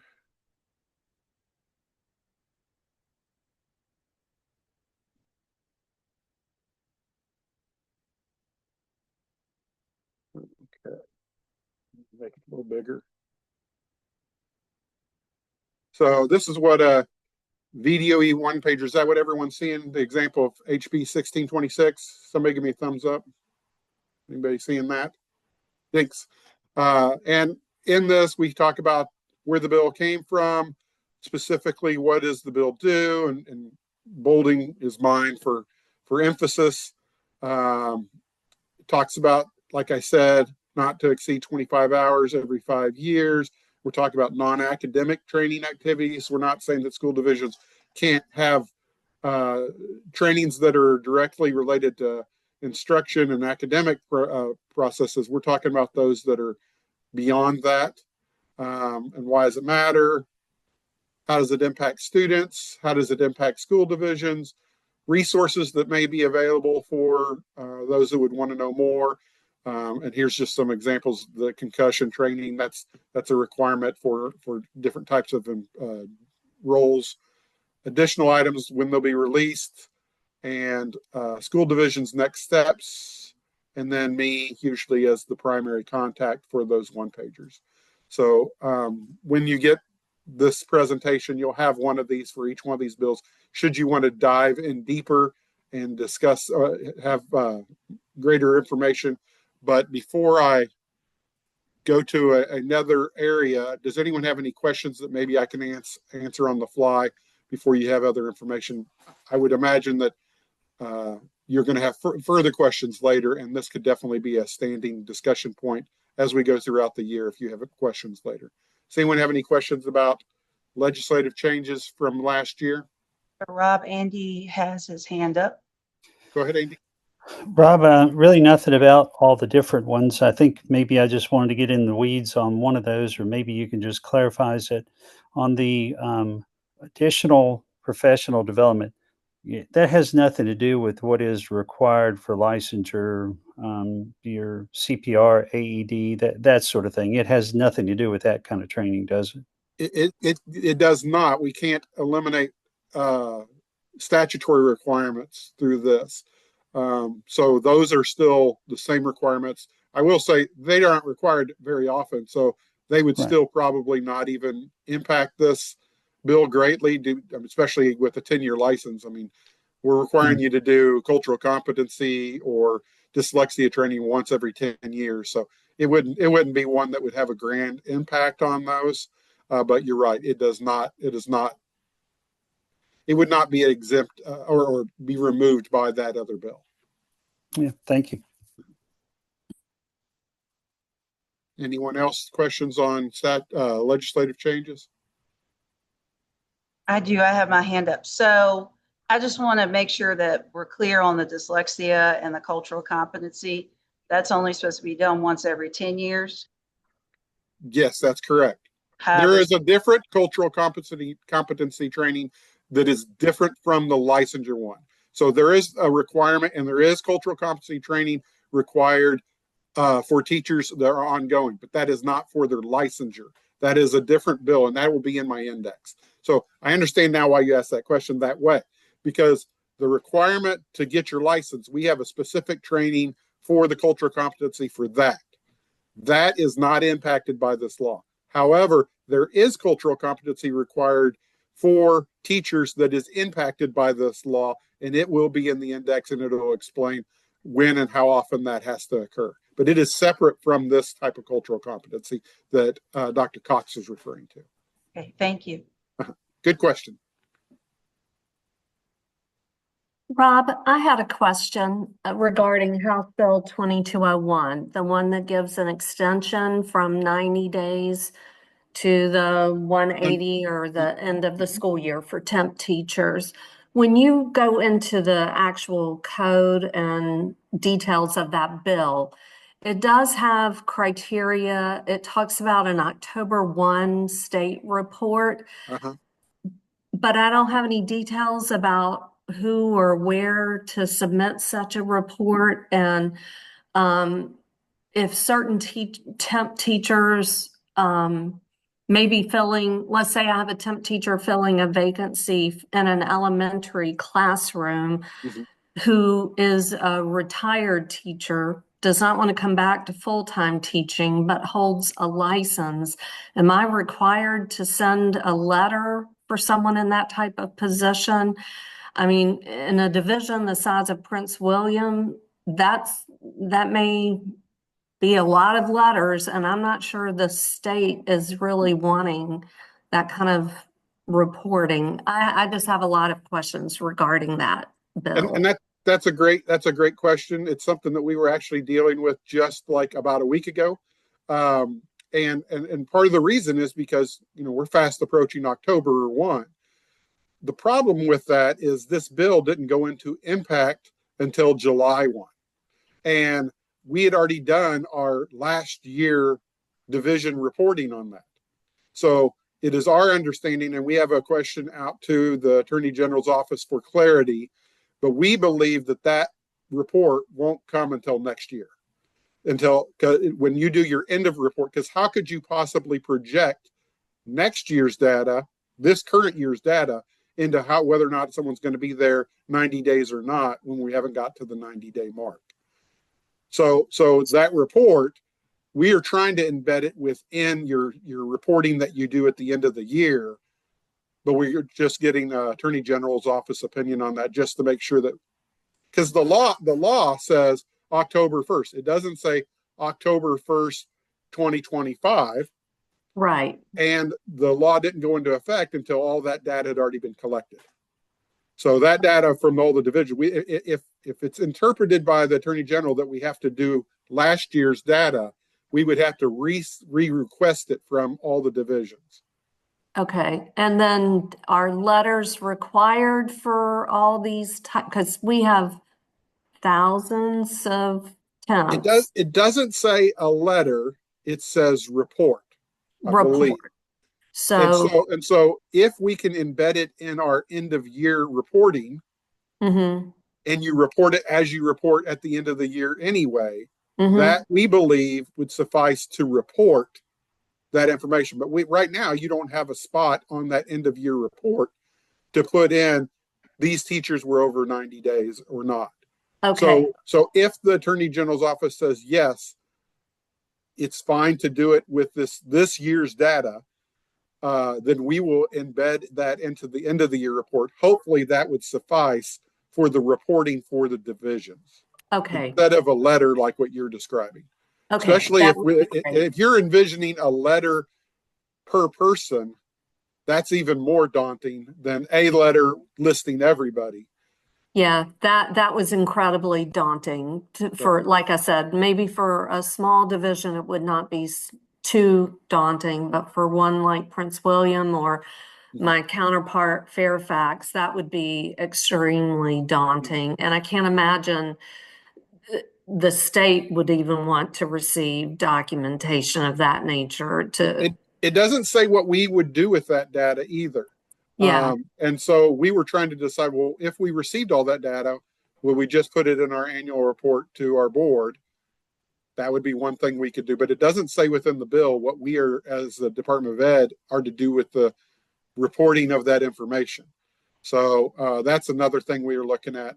And I invite you, Shelby, and I probably don't need to invite you, but I invite you to keep holding me accountable on the information on this as I'm pursuing it myself. You're welcome to keep asking me about it. But as soon as I get an answer from the Attorney General, I'll know whether or not we have to figure out a way to do a report in the next 23 days or whatever we have left of September, or will this be a report for next year coming out of this year's data? Okay, hopefully next year, because October 1 feels like it's coming up really quickly. Correct. Thank you, Rob. You're welcome. I don't want to see any further hands up virtually or real. Any other questions, comments for Rob at this time?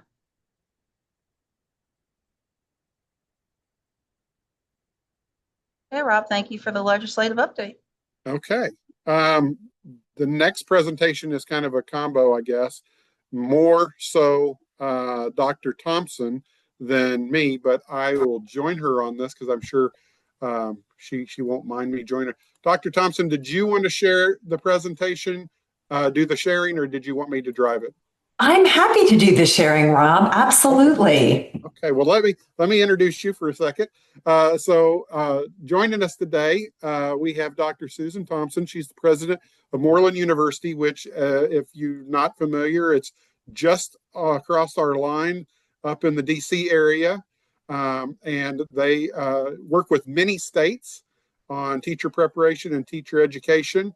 And she's got a proposal for us to listen to, ask questions on, and decide. This is one of the things that we will decide if we are going to make a recommendation to the board at the end of our ABTEL meeting today. So please listen closely as she presents their proposal, as well as be prepared to ask questions. Rob, thank you so much. Yes, no, that's perfect. I appreciate that. And just want to say an enormous thanks publicly, Rob, to you. This is my 35th year in education, both higher education and K-12 education, and it has just been an absolute delight working with Rob collaboratively on this process. So many thanks. And before I share my presentation, I would be remiss if I did not thank everybody on this line. Having been an educator for a long time, I am deeply appreciative of the time and the work that you do. So thank you for being here today and giving of your time for this important work. A fun point of fact, I am actually a native of the state of Virginia. My mother is a graduate of Randolph-Macon Women's College, so I am dating myself, and my father is a graduate of Virginia Tech. So I'm very proud to have been born and lived in the Blacksburg area for many years. I now split my time between Washington, D.C., where Moreland University is located, and my husband and I also spend a little bit of time in South Carolina too. So fantastic to be here and appreciate all of you very much. And with that, I will go ahead and share my screen. And I love Rob's way of saying, give me a thumbs up if that's coming through beautifully. Fantastic. Absolutely fantastic. All righty. I'm going to pause occasionally. I will also keep my eye on the chat as well. If you have questions, don't hesitate to put them in the chat. Please also don't hesitate to come off of mute at any point in time and ask questions as well, too. As Rob said, Moreland University is located in the District of Columbia. We are a graduate school. We are a college of education. So our entire focus is on teacher preparation, master's degrees, teacher training through both degree programs, certificate programs, and professional development. We're a duly accredited university. We're accredited by the Council for the Accreditation of Educator Preparation and DEAC, the Distance Education Accrediting Commission. DEAC will be 100 years old, very, very long-standing accrediting body in the United States. We work very closely with the Higher Education Licensure Commission in the District of Columbia. We're members of NASDAQ. We are also part of the National Council for State Authorization and Reciprocity Agreements.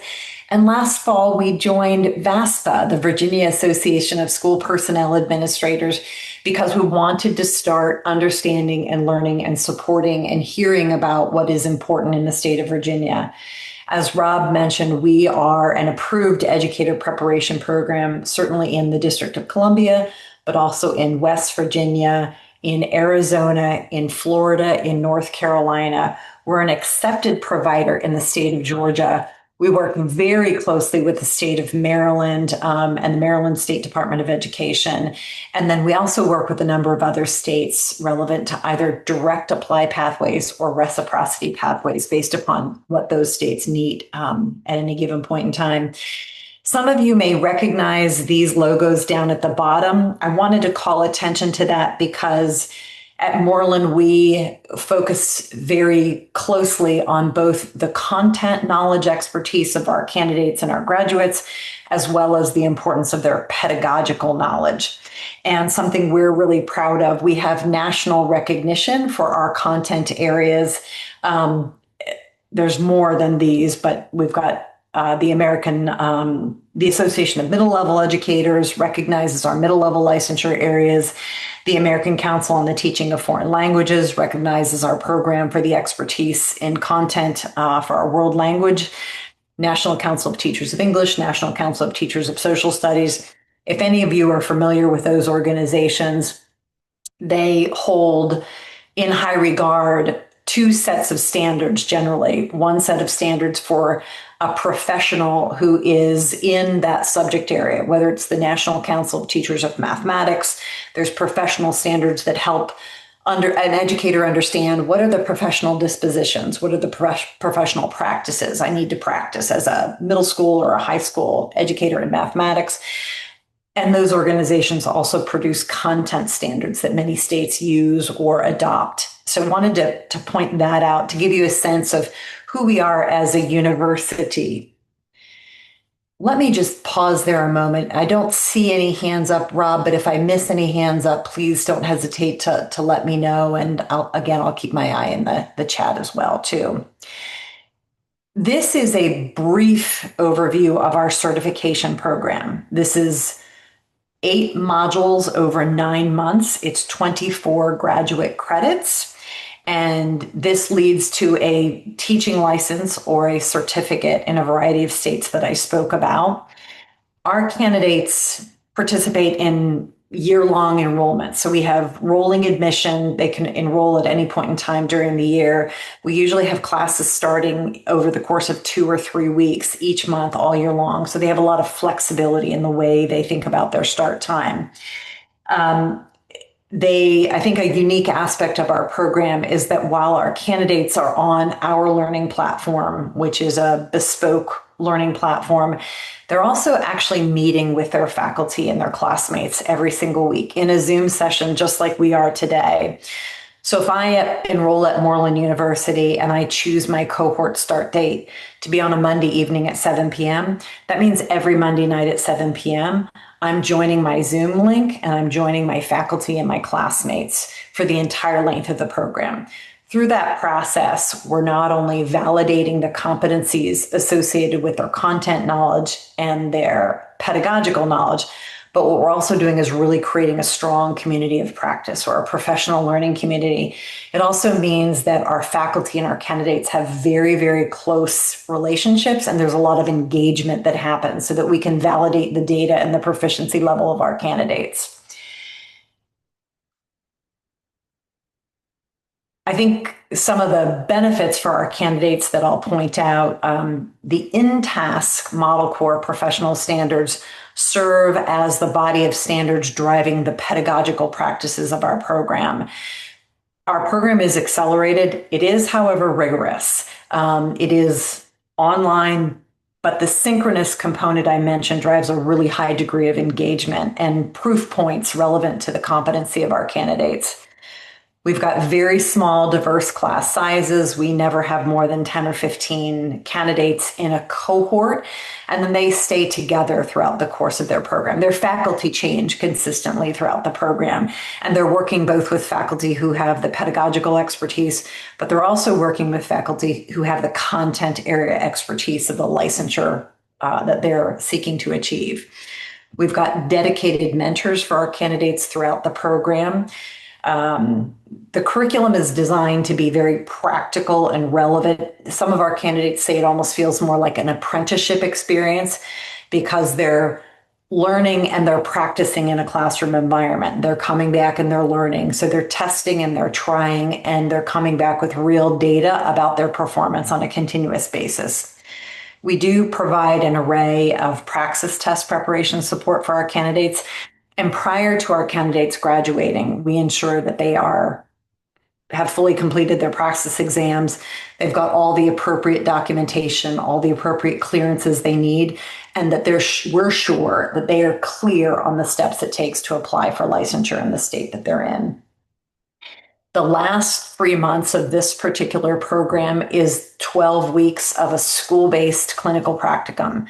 So they are doing some field work in schools prior to starting their clinical practice, but then they are in a school for the entire time of their clinical placement at the end of the program.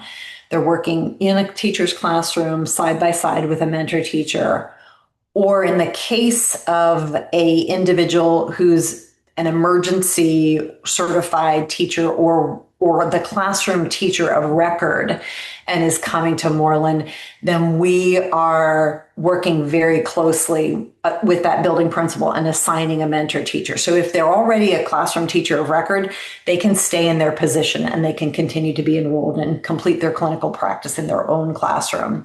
About 92% of our students pass the praxis on the first time around. Shelley, that's a great question. It varies a little bit based upon subject area. And if you'd like that specific breakdown, I'm happy to get that for you too.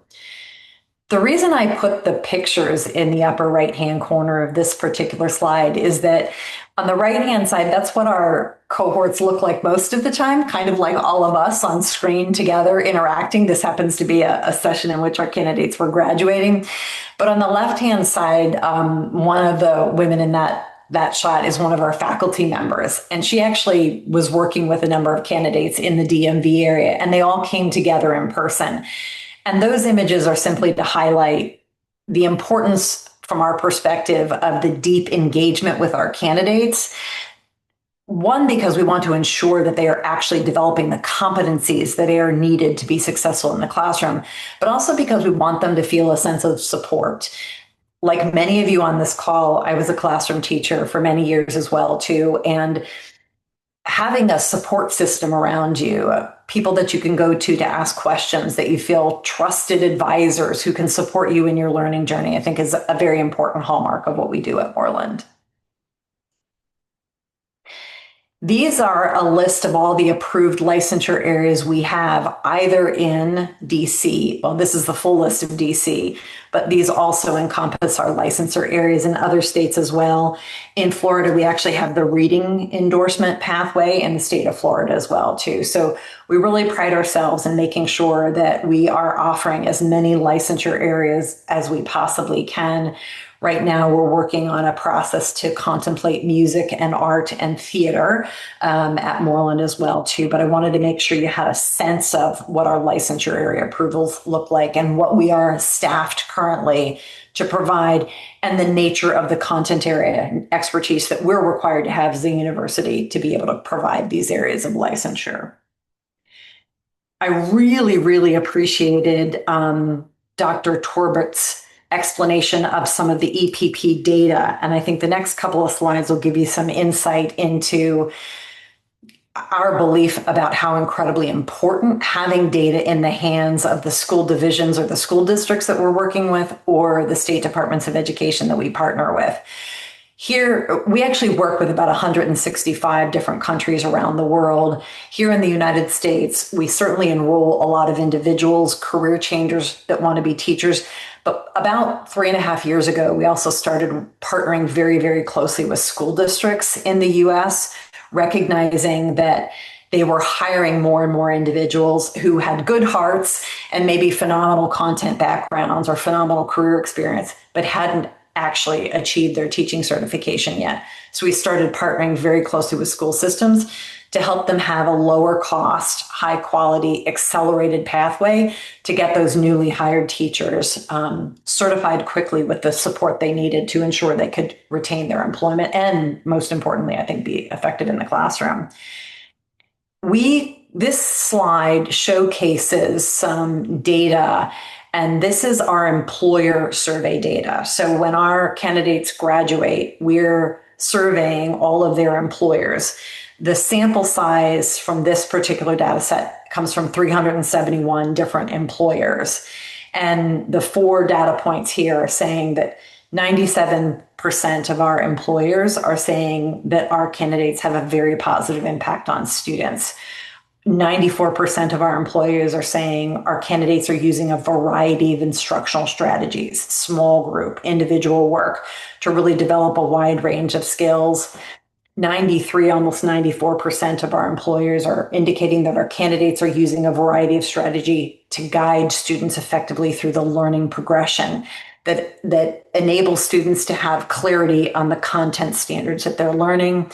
And in the bottom right-hand corner,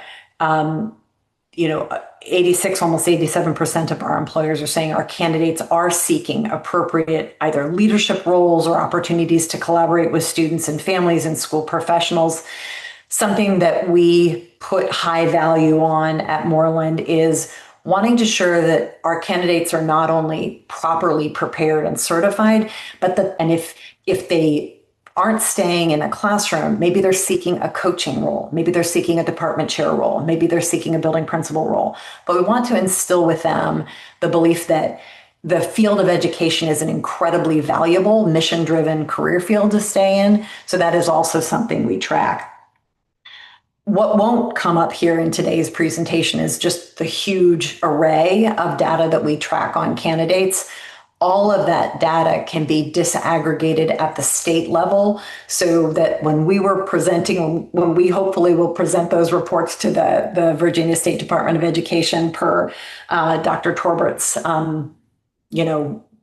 presentation, all of that data will be Virginia State specific, and we can also report that data by all the character traits that she noted, also by a division level, a school division level, and a licensure level area as well, too. Dr. Thompson? Yes. You have a question in the chat. It's from one of our delegates, Delegate Shelley Simons. Thank you for joining us, Delegate Simons. The question is, what % of your students pass the praxis on the first attempt? Thank you so much, Rob. I mentioned it, but I mentioned it quickly. So thank you for calling that out. 92% of our students pass the praxis on the first attempt.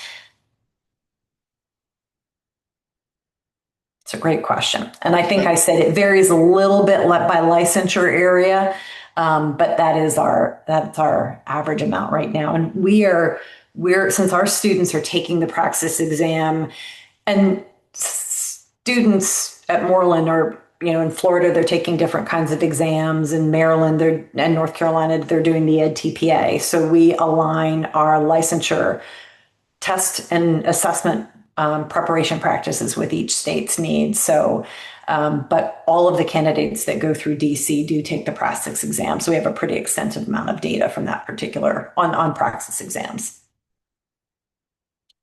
For those of you in the university space, thank you again, Rob. For those of you in the university space, you know how much we're held accountable, appropriately so, for tracking retention rates and graduation rates. On the left-hand side, our certification program is 9 months long. The retention rate we have to calculate at 1.5 times that program length. So it's about 14 or 15 months. It's 88%.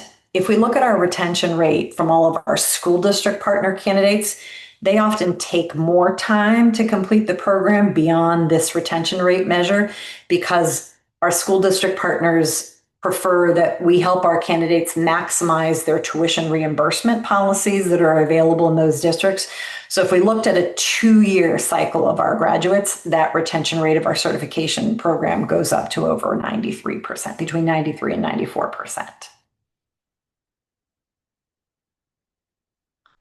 And Rob, keep me honest if anybody is raising their hand as well. I'm happy to address questions. This is data that comes from a self-assessment of our candidates. We collect data every single week from our candidates. They complete a short satisfaction survey every week.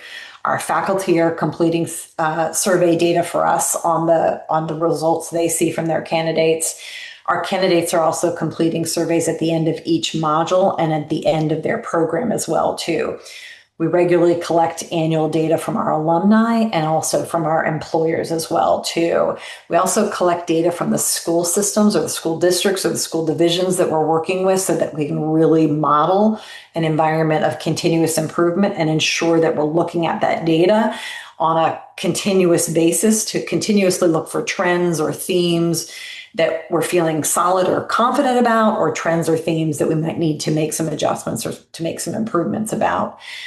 In this particular data set that we collect, all of our candidates are significantly, conveying to us that they are feeling much more confident teaching their subject matter. They're feeling much more confident about assessing. Our candidates go through experience where they're really focusing on formative data collection and summative data collection and understanding how to create formative assessments and summative data assessments, and taking a data-driven approach to the work that they do as well, too. Obviously, classroom management is critically important as a new teacher to ensure that you feel confident being able to manage your classroom in your first year. Embedding technology is a prime important element of our program. Our candidates are doing that throughout the program. And we also really work closely with our candidates to understand how to manage their time effectively. Classroom teachers often don't have a lot of time during their work day. So I think somebody coming in from another career really appreciates the opportunity to understand, how do I manage my time effectively? I'm maximizing the time with my students. I'm maximizing my lesson planning time. I'm maximizing the opportunities to look at student achievement data and make really solid decisions on that data for my candidates. We've had the chance to go through the Board of Education's comprehensive plan in a lot of detail. There's a number of professional development initiatives that we have at Moreland. We also have some mentoring initiatives at Moreland that we believe align very well to the comprehensive plan. One area that I simply wanted to call out is what we do in many other states and many school systems is exactly priority number 3, really ensuring that every K-12 student has a high quality licensed teacher. We're working at times, we work closely with West Virginia on a paraprofessional to classroom program where their paraprofessionals who already have a bachelor's degree are coming into Moreland, and we're supporting them as they transition from a paraprofessional to a classroom teacher. We work with an awful lot of career switchers. We also work, as I mentioned, with a high number of emergency hired candidates and facilitating that placement to allow them to be very, very successful as a newly hired classroom teacher of record. Also, I need to say, again, Dr. Torbert, I really appreciated your presentation on the Literacy Act. We've had the chance to review that in quite a bit of detail. We started making sure that we were aligned to the science of reading about 3 years ago at Moreland. Those individuals who are getting their early childhood education licensure, their elementary or their special education licensure, are deeply immersed in the science of reading. And those with a middle level or a high school licensure pathway, we align their programs with more principles of academic literacy that make more sense at the high school and middle school level. We align there with the Western Educational Research Labs. They've got about 30 years of research relevant to academic literacy in the middle school and high school areas. And then we started working closely with the Florida Center for Reading Research and Dr. Donnie Lassau's work. She comes out of Harvard Graduate School of Education and has done some really incredible work in the science of reading. So that's an area where we're excited to see the emphasis in Virginia and many other states as well, too. As we move into a new state, part of our process at Moreland is exactly what we're doing today, is working really closely with the State Department of Education, understanding the legislative requirements, the logistical requirements, the pedagogical requirements, the content area requirements. So at Moreland, all of our courses, we have a methods content area built into all of our modules and all of our units. So if I am someone who's seeking a high school mathematics license, not only am I working with my regular faculty and my cohort on my pedagogical practices, but I'm actually also working with a faculty member who's my methods faculty member who already has a terminal degree or terminal licensure area doctoral degree and is a practitioner in mathematics. So we're ensuring that we're collecting data throughout the program to validate that the individual is demonstrating the competency in their subject area as well, too. I think I covered kind of briefly at the beginning, we do align all of our content area standards with what are called the SPAs, or the Specialized Professional Associations, like the Council of Exceptional Children or the National Association of Early Childhood licensure areas. And to call out, for the purposes of this group, all the licensure areas I mentioned, and you saw in the earlier slide, with the exception of 2, are covered with our certification program. Our early childhood program and our special education program are covered through our master's degree, one in early childhood, one in special education. And the reason for that is we want our candidates to have a deep immersion in those content areas, and we want to have them to have more extended time in practice in those 2 particular licensure areas. Our master's degree programs are 12 months in length and 39 graduate credits. It's a great question right now. Another one from Shelley. How do your teacher candidates get practice teaching reading to students with special needs and ELL students?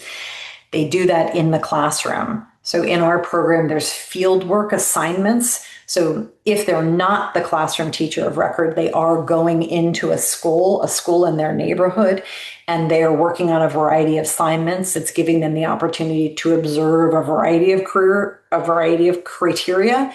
Our candidates who are getting, actually all of our candidates, regardless of what licensure area, there are requirements for them to observe and connect with special educators and observe and connect with teachers in their school who are working with ELL or ESOL students. So a piece of that happens in field work, and then a part of that happens in more detailed when they're in their clinical placement. So during the program, they're studying all of the components of the CEC standards, multilingual learners standards, but then they're collecting data from the work they do in the classroom. They're observing experts in their school building, and they're practicing what they're learning in the classroom. Another great question from Jenna Conway: how is Moreland preparing early childhood educators for VQB5? And my apologies for not knowing right off the top of my head what VQB5 is.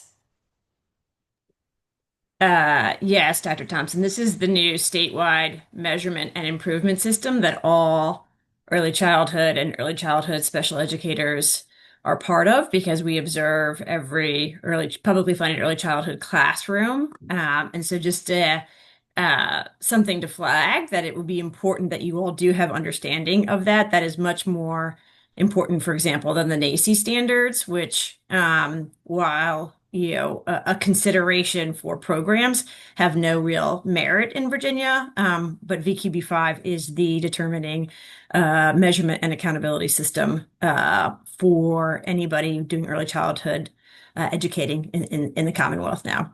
Yeah, thank you very much for calling that out. And Rob, check me if my understanding is incorrect.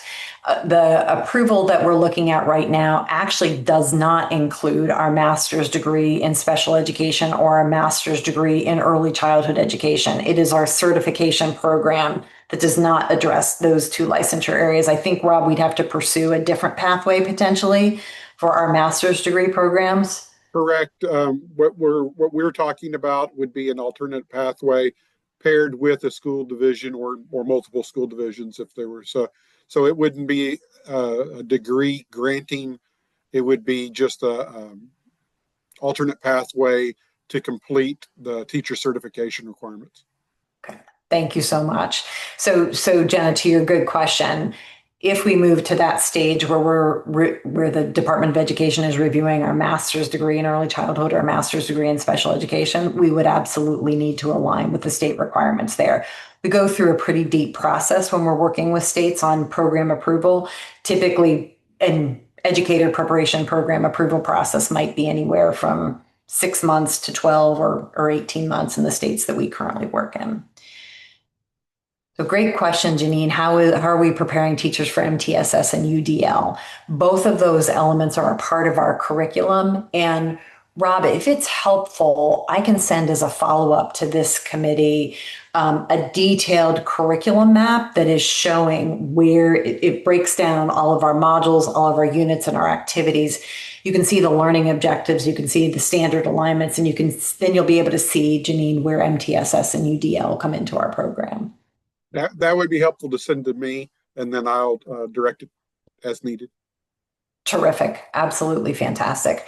The endorsement areas that are included in the 24 credit, I'll go back to this slide. So the endorsement areas that are included in our licensure and certification program are going to be English as a second language, health and physical education, modern foreign languages, elementary education, all of the middle school areas, and all of the general secondary areas. So the only two on this slide that wouldn't be included in this program is special education, because that's our master's degree in special education, and early childhood education, because that's our master's degree in early childhood. And the tuition for this particular 9-month program and the 24 graduate credits is $7,200. And there are no other fees beyond that.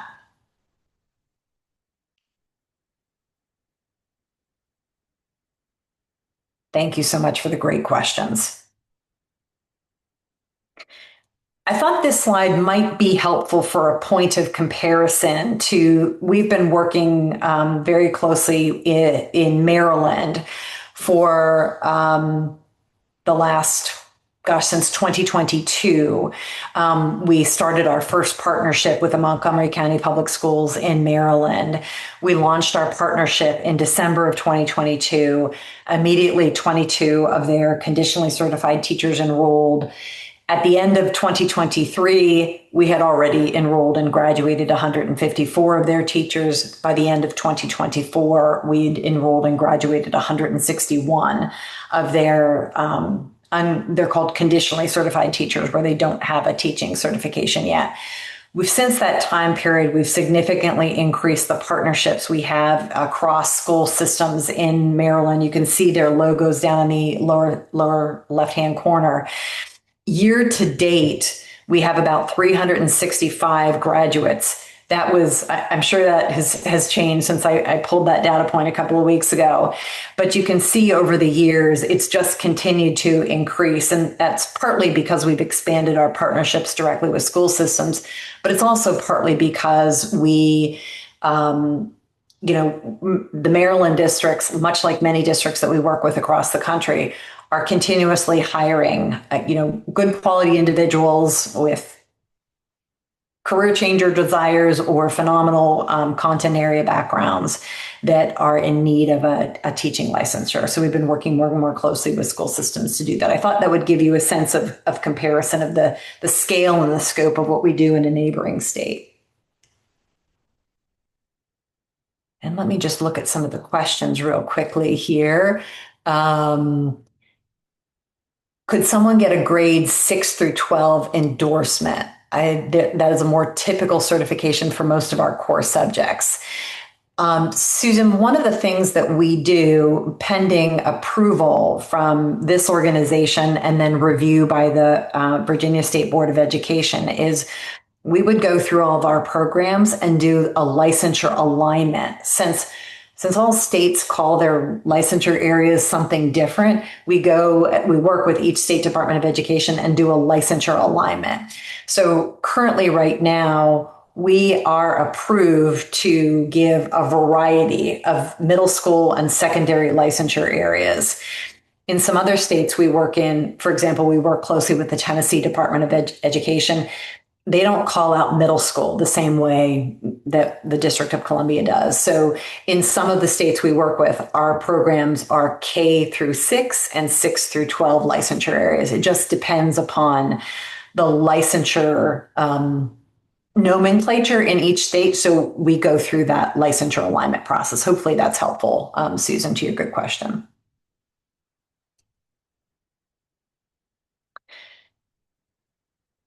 Just a couple of more data points. As I mentioned last fall, we joined the Virginia Association of School Personnel Administrators to start to learn more about the districts, learn more about the state, get engaged in working with school systems.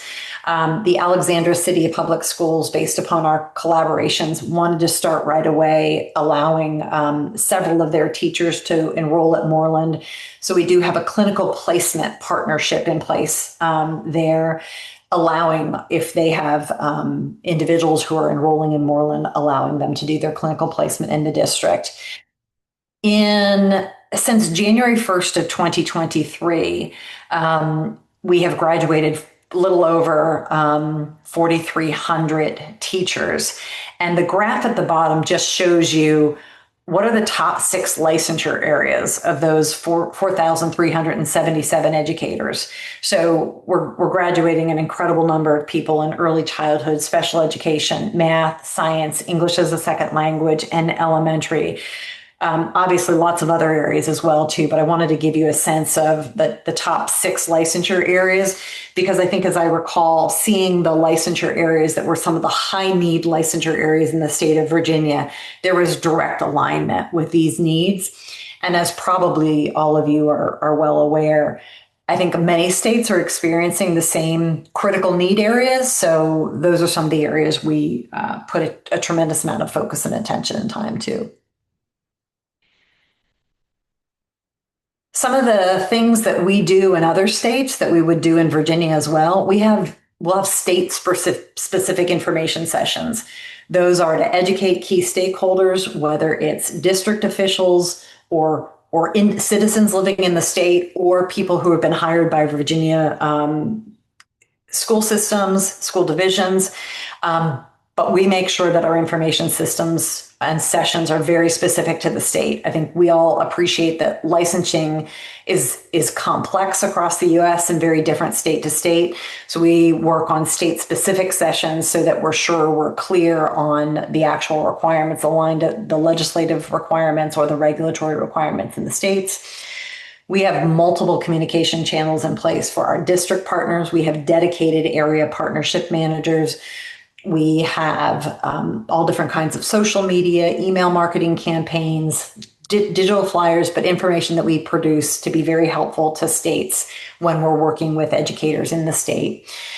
We'll do Virginia-specific FAQs, Virginia-specific praxis test preparation sessions. We'll build specific dedicated landing pages, specific teacher resources.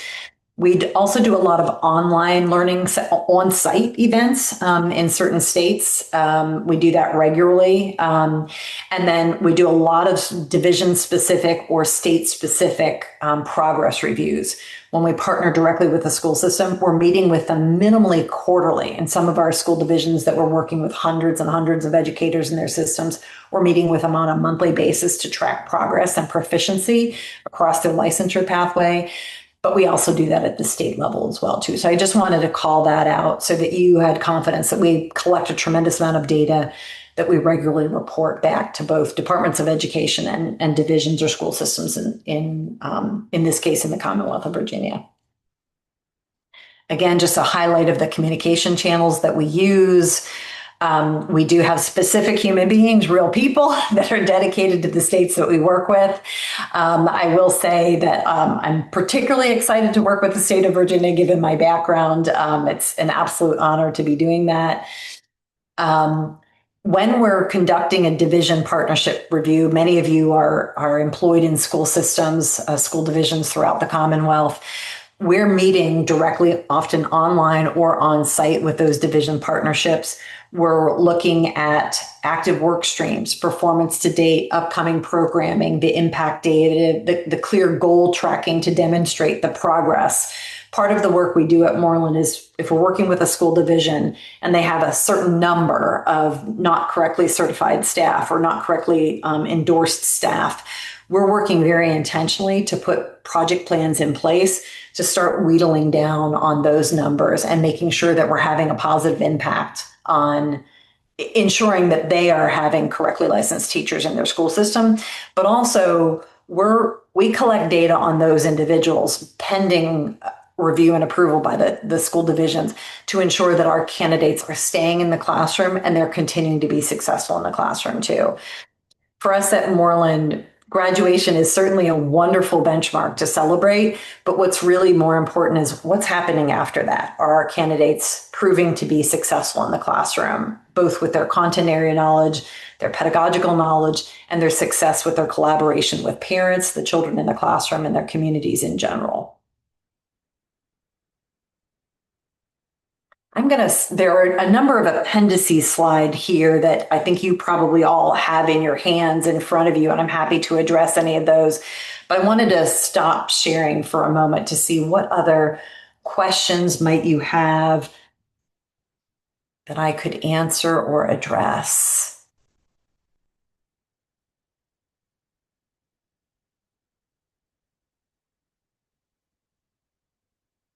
One of my favorite quotes, we also do case studies directly with our school division partners. We're really studying the data. We're studying the proficiency of the teachers working in their school systems that are graduates from Moreland. And one of my favorite comments comes from the Clayton County Public Schools in Georgia. They had a significant need in the 24-25 school year. They had 40 new hires, and they needed to very quickly get them through special education certification.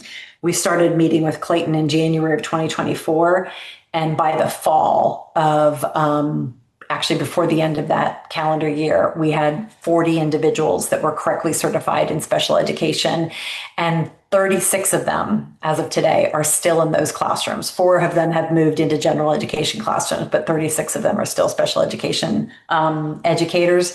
And one of my favorite comments from Catherine Hale Henley, she works on recruitment and retention in Clayton is that she said one of her most exciting aspects of working with Moreland was we work side by side as partners, and we're asking, where can we support? Where can we further help? What can we assist? And she said, we never felt like we were a number. We felt like Moreland was serving us rather than the other way around. So we're really proud of that at Moreland. I'm a former superintendent of schools in the state of Pennsylvania, but worked in public education for 20 years. So I think with my superintendent hat on, I'm very mindful of being a steward of taxpayer dollars. So we work very hard to be excellent partners with our school divisions and make sure that their goals are primary and their goals are being met relevant to teacher quality. And Shelley, this is a great question. Could you develop specific curriculum to meet the teaching standards to be successful under the Virginia Literacy Act? The answer to that is yes. Every state that we work with, we refine our curriculum to ensure that it is aligned to that state. So, for example, we just finished in July applying to the state of Texas through their EPP process. Our Texas program looks very different than our DC program.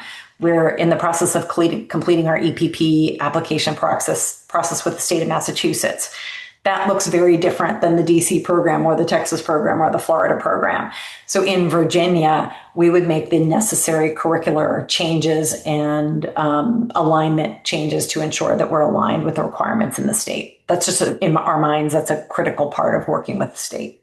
So it's a great question. Dr. Thompson? Oh, go ahead. Sorry, I was just going to ask a question.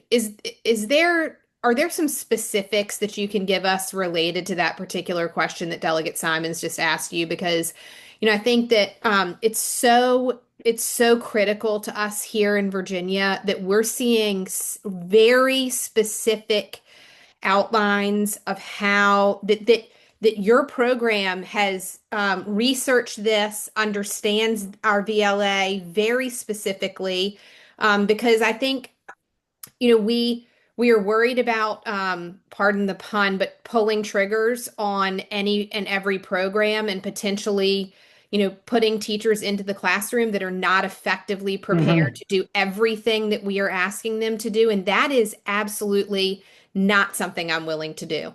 I'm not going to approve a program that is not adequately preparing teachers for what they have to be ready on day one to walk into the classroom and do. So if you could talk to us about, do you have people in Virginia that work for Moreland that do this work for each state in particular, that work on the compliance mechanisms? I hate to use the word compliance, but ultimately that's sort of where we are.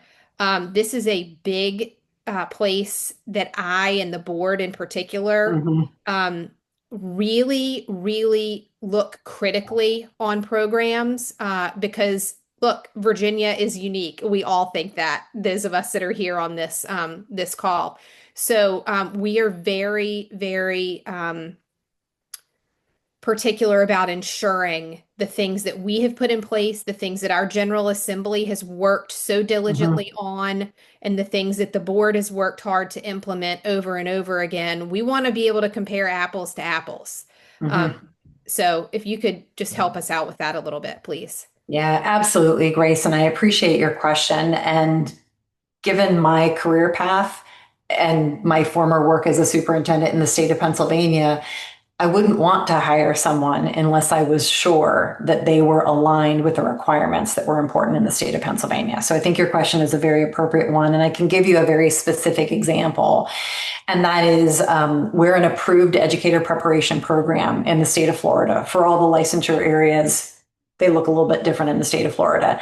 But one of the things that we worked very closely on with the State Department of Education in Florida is their literacy matrix.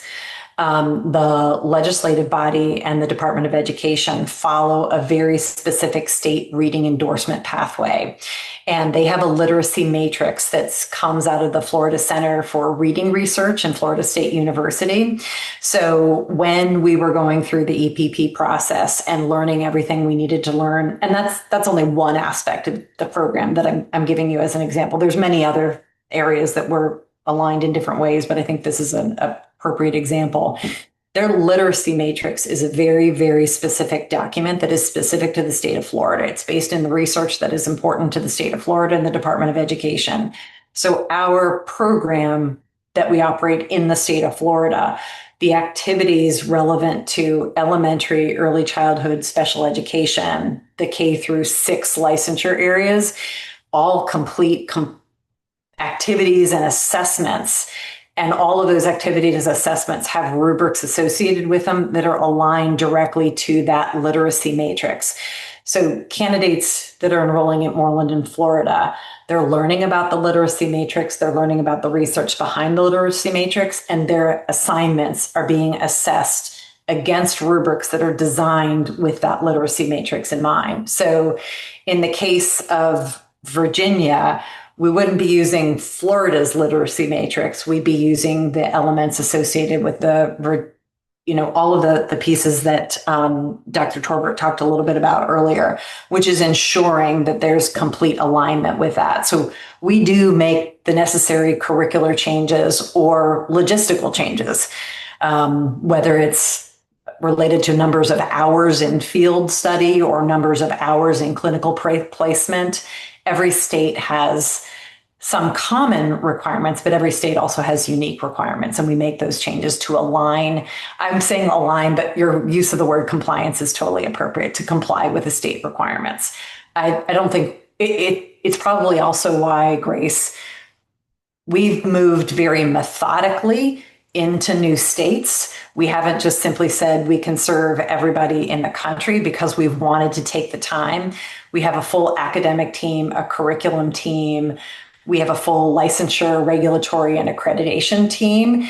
And we work on that will focus on each state that we operate in. We'll focus on all the requirements in the state. We'll make sure the curriculum is aligned, the assessments are aligned, the rubrics are aligned, and that we're collecting the right data in the state to show the competencies that are required in that particular state. We do actually have faculty already that live in the state of Virginia too.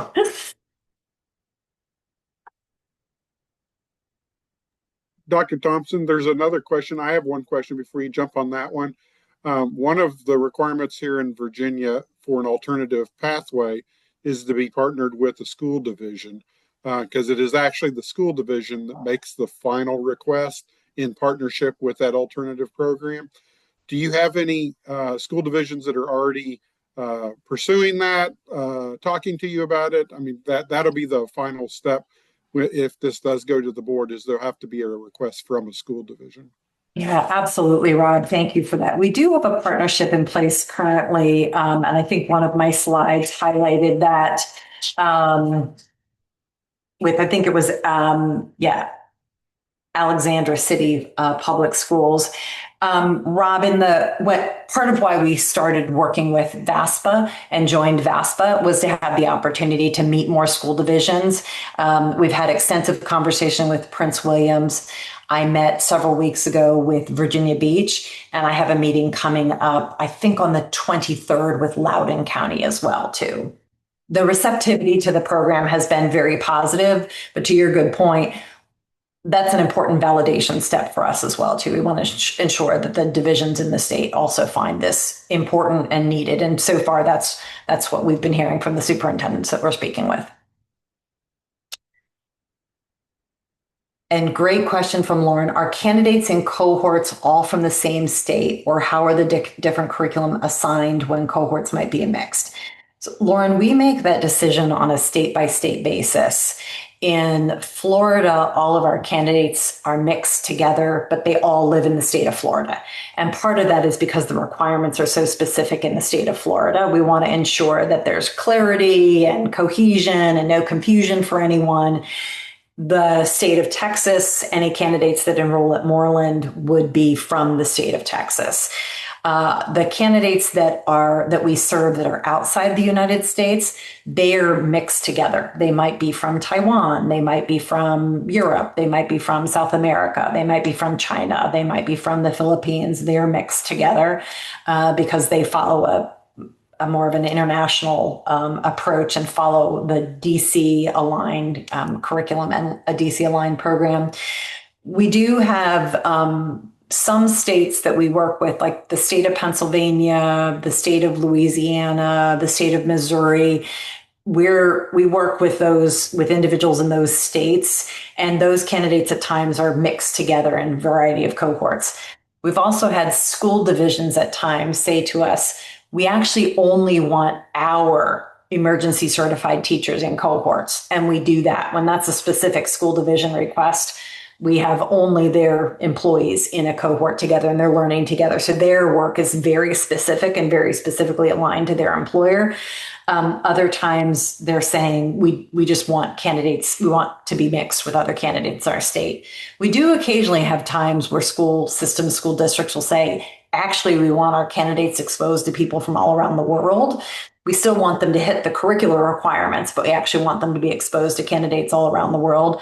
And that's where in our program, we're able to, based upon the state the person lives in and the licensure area that they're seeking, we're able to bifurcate our program through the technological capabilities of the platform to ensure those candidates are seeing the right requirements for their state and for their licensure area, but then have the opportunity to be in a cohort with people from lots of different places to develop relationships and learn from one another.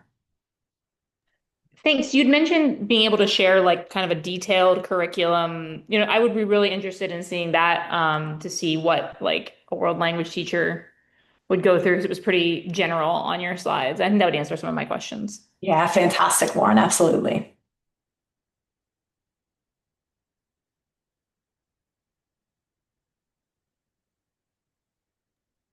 I think for us right now, we are feeling a sense of responsibility to lots of states here in the US to ensure that we're putting in front of school divisions and state departments of education a program that brings flexibility, that brings lower cost, that brings rigor, that brings state alignment, and gives divisions the flexibility to say, we need multiple university partners that we need to work with. Here's where Moreland fits really well for these licensure areas. Here's where William and Mary fits really well for these licensure areas. I think that's been our niche and our area of expertise, is working really closely with those division partners when they are looking for an institution that is able to move a little bit more quickly with a high degree of quality for their educators, looking for certain licensure areas that they need someone to get a license in a little bit of a faster time period and still ensure that the requirements of the program are aligned with the state. Thank you, Dr. Thompson. If there's no other questions, can I recommend, Dr. Jones, that we take just a short little break before we transition to early childhood special education? Andy did put a question in. Oh, he did? All right, I missed that. No worries. We are accredited through CAPE, the Council for the Accreditation of Educator Preparation. The Virginia State Department of Education has a relationship with CAPE as well, too. And we're accredited by DEAC, the Distance Accreditation Commission. So 2 accreditations, they're both national accreditors. So we are not accredited with SACS, COC, or MSCHE. Not that we couldn't be, those are just the 2 accrediting bodies that we've chosen. They make the most sense for CAPE having very, very high quality standards for educator preparation programs, and DEAC having very rigorous standards for online programs. And you have a follow-up question? Yeah. Peggy, it's a really good question. We've debated it over and over. I suppose there could be a time that we could pursue regional accreditation. So it may happen at some point in time in our future. We're able right now to work very closely with all the states that we do work with the national accreditation through CAPE and through DEAC. So I yet to be determined. In my prior work to coming to Moreland, did a lot of work with regional accreditation organizations as well too. So we may pursue that at some point in time, but most states that we work with, especially because of the CAPE partnerships that are in place with many states, they're very appreciative of the rigor of that accreditation process, and they see that as very, very similar to the regional accreditation process.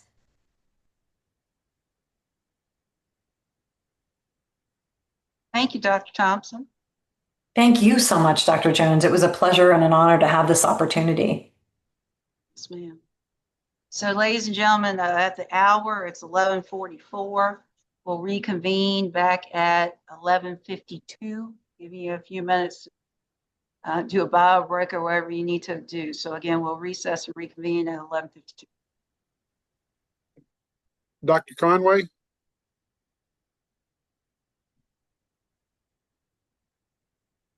Rob. Do you want to drive your own slides or you want me to drive? I was going to have Erin, but Erin, chime in That's whether fine. it's easier to Rob to do it. Hold on, let me make sure she was having some computer issues. She's here.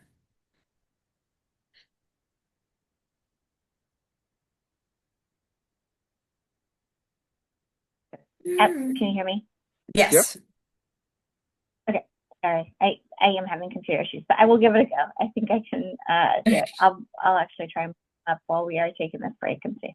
I'll be ready to jump in case you have problems. Thank you, Rob. Thanks, Rob. Always something.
Ms. Conway, are you ready? I am indeed. Thank you, Dr. Jones. You're welcome. Turn things All right. over to you. Wonderful. Thank you. Good morning, everyone. I'm Jenna Conway. I am the Chief of Early Childhood Care and Education and Specialized Populations, and appreciate the opportunity to bring another item related to special education early childhood classrooms this morning. Erin, if we can move to the next slide, please. What we'll do this morning, recognizing that we will need an action by ABTEL, is walk you through the need for additional special education early childhood teachers in Virginia, talk about our proposed process for developing an additional add-on endorsement for this space so that ultimately you are well positioned to consider a recommendation to move forward on a NORA, which is a Notice of Intended Regulatory Action that would then go to the Board of Education to initiate engagement. So we're at the very start of the process. I know we had some conversation in person about this item, I believe back in April, and we've gone back and more fully fleshed out some of the key baseline data, more detail on the process, and then even shared with you a document that kind of gives you a sense of what we're asking for approval on, or what we're really seeking from this body, a recommendation today. All right, if we can move to slide 4, please. So we thought it's important always to have your why in mind. Some of you have heard me speak before about early childhood, know that our true north is making sure that every child in the Commonwealth has the opportunity to come to kindergarten ready. And so we think very expansively about all of the settings in which children birth to 5 receive learning experiences, from family childcare to childcare to Head Start to our school-based classrooms, which could be funded with title dollars, Virginia Preschool Initiative, or special education funds, or a combination of all of those. And with our unified system, we work to measure and support kids and educators across all of those classrooms.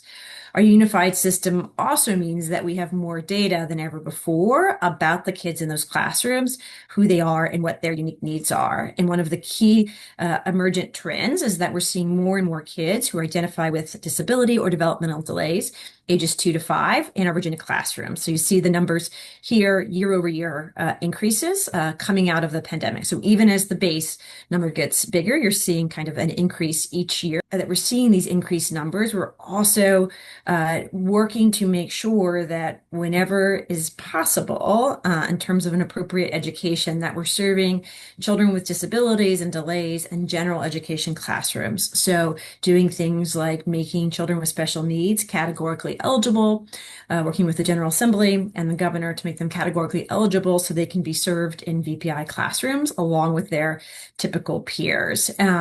What this means, though, in turn, is that you not only need somebody who's prepared to teach a VPI classroom, but somebody that's also has that special education early childhood training. So the second you turn that classroom includes children with disabilities or with developmental delays, then you need to make sure that that educator is fully prepared to be successful. And that's really leads to our why for the ask today to begin this process on developing an add-on endorsement. We believe that there are additional pathways are needed to make sure that across our tens of thousands of early childhood classrooms, that all of them have teachers who are trained to be effective and support all of the children in those classrooms. Next slide, please. This gives you a little bit more detail on the endorsement and really looks at the flip side. So if the previous data was about how many more kids we're seeing in our early childhood classrooms, this presents sort of where we have gaps or vacancies. And so you see that early elementary education, pre-K6, and special education pre-K12 are 2 of the critical shortage areas. And then we just have a lot of folks that are either out of endorsed areas or a tremendous amount of vacancies. I know we've got our top-notch coordinator on the Zoom today, and she often describes getting lots of phone calls right around this time of year as classrooms need to open and we don't have enough educators. So we'll have a child with special needs. We'll want to put them in that VPI classroom because we've got a spot and we've got the funds available, but we don't have the prepared teachers. And so as we think more broadly about how do we make sure that every child has access to those experiences, making sure that we're filling every vacancy and that folks are in their endorsed or prepared areas is a top priority. Next slide, please. So part of the challenge is sort of thinking more broadly about how are all the ways that we can prepare educators to be successful in these early childhood special education classrooms. Right now, we think there are more barriers or limitations for educators who we believe have promise and have demonstrated effectiveness to come into, to be endorsed to be in special education early childhood classrooms as compared to other classrooms across the pre-K to 12 system. So you all familiar, we talked in the spring about the licensure regulations. We are in the process, as our appendices slides describe, and as Rob described earlier, to making it a little more aligned with K-12 in terms of, folks can complete 27 semester hours in early childhood special education as compared to graduate hours. But still, these options are more limited than those available in other age groups in terms of these are the only 3 ways in which someone can be prepared to support these classrooms, and that there is not currently an add-on endorsement that would enable an educator who has proven to be effective, particularly if they're already in, for example, VPI or Title I classrooms, and being able to add children with special needs, helping to prepare them for that opportunity. The other key point that is worth noting and came up in our prior presentation is just recognizing some of the additional expectations that our early childhood educators, including all of our early childhood educators in public schools, are already part of. And this is important as you're kind of contemplating, all right, how might we streamline and provide an additional add-on endorsement for this group to understand, okay, well, how will we know whether these educators are fully prepared to be successful once in classroom with children with special needs? So with that in mind, it's important to understand that Virginia does have VQB5, which is a new statewide measurement and improvement system for all publicly funded birth to 5 classrooms. So anyone who is a early childhood educator in a public school classroom right now is already part of VQB5 and has been for the last 2 years. What this means is that they are getting specific observations. They and their paraprofessionals and all other educators in the classroom are at least 2 times a year subject to a rigorous hour and a half, 2-hour observation using a national tool, the class system of measures that looks at their warmth and responsiveness, how they organize the classroom, and the extent to which they provide age-appropriate and developmentally appropriate instructional support to classrooms. So this means that all of the educators who might be coming forward to get an additional endorsement have already demonstrated a level of educator effectiveness and have been measured and have been supported to not only provide high quality teacher-child interactions, but are also using curriculum. In fact, all of our publicly funded classrooms require the use, in schools rather, generally require the use of curriculum. It also means that as you imagine kind of going forward, that you can rest with confidence that anybody who would receive an additional add-on endorsement and would be teaching with young children with special needs who are among our most vulnerable student populations, that they would always be a part of VQB5, right? So they would come out, they would receive this add-on endorsement, and that they would be in classrooms where we would have fall and spring measures of educator effectiveness, and in addition to what other systems of measurement that the school might have for teachers. So an important contextual point. It doesn't change the add-on endorsement per se, but it does sort of mean that there's an additional level of accountability for any work related to preparation for early childhood educators in the Commonwealth right now. Okay, so let's talk. That's sort of our why. In a thumbnail, sort of at a high level, We have more kids than ever before coming into our early childhood classrooms with identified disabilities or developmental delays, and we know we've had longstanding shortages in those areas. We also know that we have now a new statewide measurement and improvement system that's measuring educator effectiveness that kind of creates some additional guardrails as we think about how do we ensure that we offer multiple pathways for folks to prepare themselves to be effective with our young learners with developmental delays or disabilities. So let's take a moment now, if we can move to the next slide, Erin, to talk about the process. So again, working very closely with Rob and the team, what we're sort of talking about right now is a multi-month, at least a year-long process in which we would sort of develop with a stakeholder group an add-on endorsement. What this endorsement would do would enable experienced classroom teachers who have applicable background and coursework to serve as educators in early childhood special education classrooms. It was a more flexible pathway than what currently exists for those who might be new to the field, again, noting that there would be that additional accountability.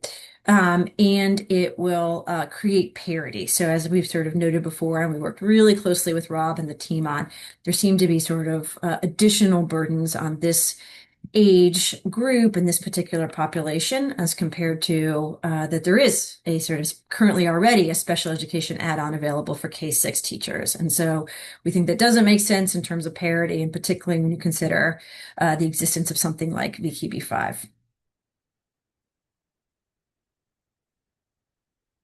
So what we would be asking for today is just to kind of kick off the process, right? To begin with what we call in Virginia the notice of intended regulatory action. And what this does, it allows us to take this to the board to ensure that the board understands kind of, what the potential future action is. It allows us to put a document out in the world that says, hey, world, that we're beginning this process.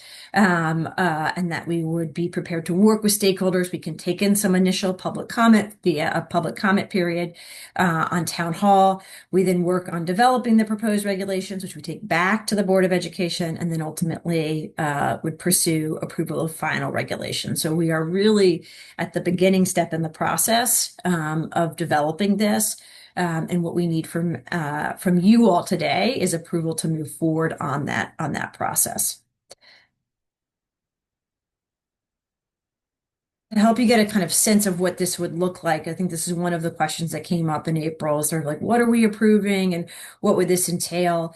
Basically, we start with the NORA. We would then draft that, take that to the Board of Education. That is a very high-level document. You received a sample of that this morning in terms of exactly what it is and calls for. It's a presentation of the why and kind of how the process would work so that the board would be aware and could move this forward.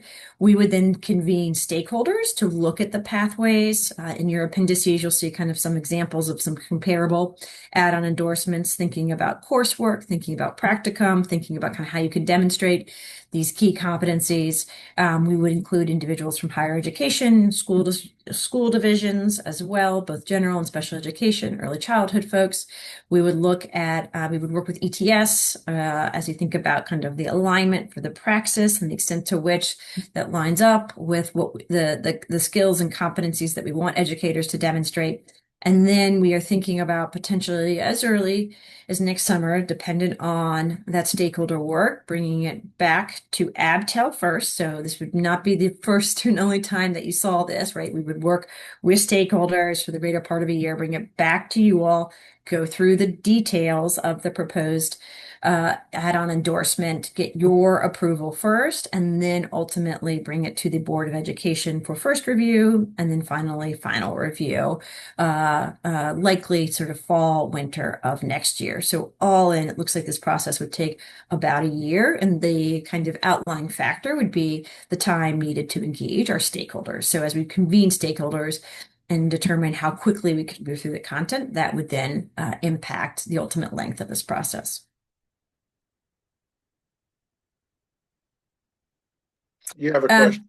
Oh, yes. It's Delegate Keys-Gamer. She has a question for you. Hey, Delegate, good morning. Thank you for your presentation. I looked through this quickly, and but I wasn't sure whether there was a component of for the transition what supervision would look like. I imagine the difficulty has to do with and getting this endorsement has to do with the vulnerability of this population. They're not necessarily always able to speak on their own behalf. And so I'm just kind of wondering, is that part of the process that you're considering?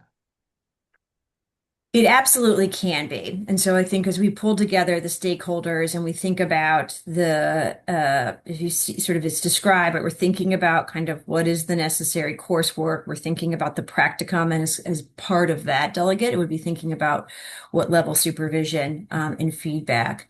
I think similar to the point made by Ms. Creasy earlier, we'd also think about in that supervision, making sure that they were prepared to meet the needs of the kids and that they were prepared to be successful or were successful under VKB 5, right? And so when we do those observations 2 times per year, a big component of that is you take the kind of 2 hours of data from the observation and you provide feedback to the educator. And we'd want to make sure that that was reflective of all of the needs of the children. So yes, that would be a part of that stakeholder engagement process.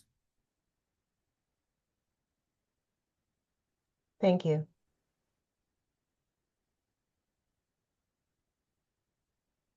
And the delegate actually gets to kind of what is a second ask of the group this morning. So the first is we've drafted some language to think about kind of the action item here and making a recommendation for us to move forward. I think the second area in which we need assistance, as the delegate just alluded to, is sort of thinking about who are the unique stakeholders that we want to engage here. And so whether that's sort of responding in the chat or in the discussion, whether that's sort of follow up. But I think, as the delegate noted, this is a particularly vulnerable population. Many of these children, if they are 2 or 3 and have pronounced disabilities, may not be verbal, right? And so as we think about which stakeholders should be engaged, we'd want to make sure that we are thinking specifically about some of the vulnerabilities of this population and really making sure that we got the right folks around the table so we could think about coursework and practicum. And as the delegate noted, the type of more close supervision to make sure before we say that you're endorsed in this area, that you're fully prepared to support our most vulnerable little learners.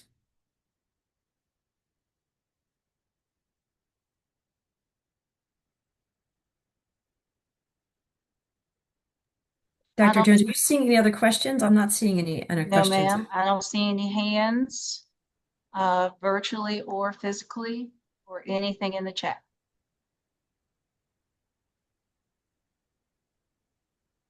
Well, I then defer back to you all on kind of handling the discussion and the action items. Huge appreciation. Again, we got lots of feedback in April, and just really that helped us prepare for today. And as we sort of noted, we do need action on a potential recommendation, and equally important, whether you think of it today or we figure out how to follow up afterwards, it's really important we get the right stakeholders at the table to make sure that we develop a recommendation that we bring back to this body that is truly reflective of the different folks that we want to help develop and draft this pathway.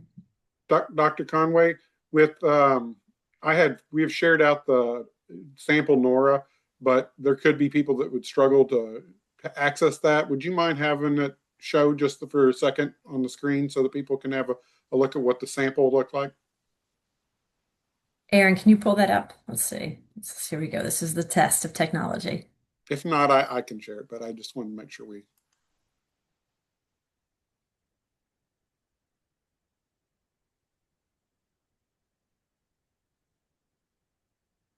Here we go. There it goes.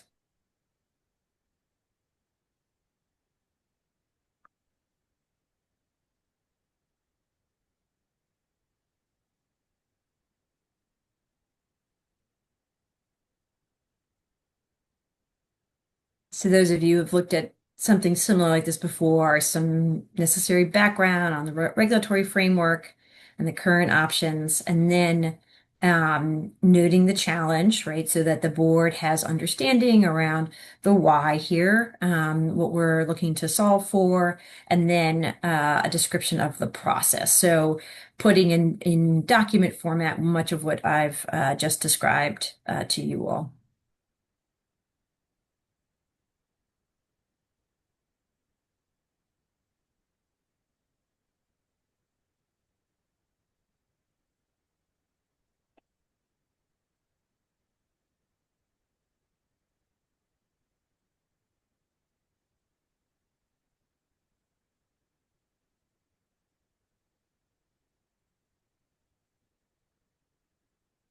Thank you, Dr. Conway.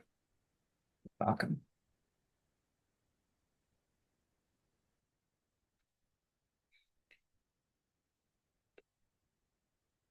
Dr. Jones, are you ready to go to our last item? Yes, sir. Looking at our agenda, we can go ahead and move forward with our last item. Mr. McKinley, you there? It was a minute ago. There he is. Yes, sir. Do you want me to present or you got it? I can pull it up. Okay. Yeah. And just so everyone remembers, we've already had a presentation over this topic, but it has become a very popular request.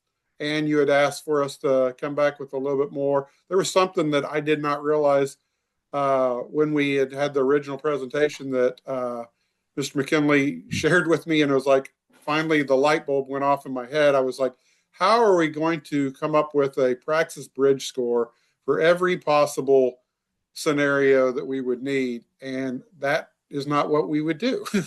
So I'll let him just give a quick reminder presentation, and then if there are any more further questions, we'll take those. But this is an item that we would potentially like a vote on. Okay, thank you very much. I think welcome back everybody from summer break. I believe we spoke about this either March or April of this year in the past spring. Some of the slides that you will see here might be a reminder. I can't recall if I shared any slides or if we just kind of talked about it openly. But I'll just do a quick program overview. I know time is limited here. We'll talk about the modules, the candidate experience, and the adoption and onboarding, and take any questions. If you have questions throughout, please share, but I'll kind of move quickly through these slides over the next 5-10 minutes or so. So as folks recall, Praxis Bridge is one of our latest tools that we have in the Praxis program. Consider that there are 90 plus tests in the Praxis program. With all of those exams, obviously there's a cut score associated with each one of those through our standard setting process. Virginia adopts the exams that they need for, or that you all need for your program, with a particular or an associated cut score.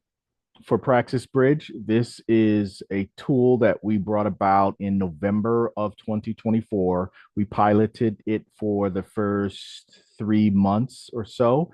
And in February, we opened it up beyond the few states that took part in the piloting process.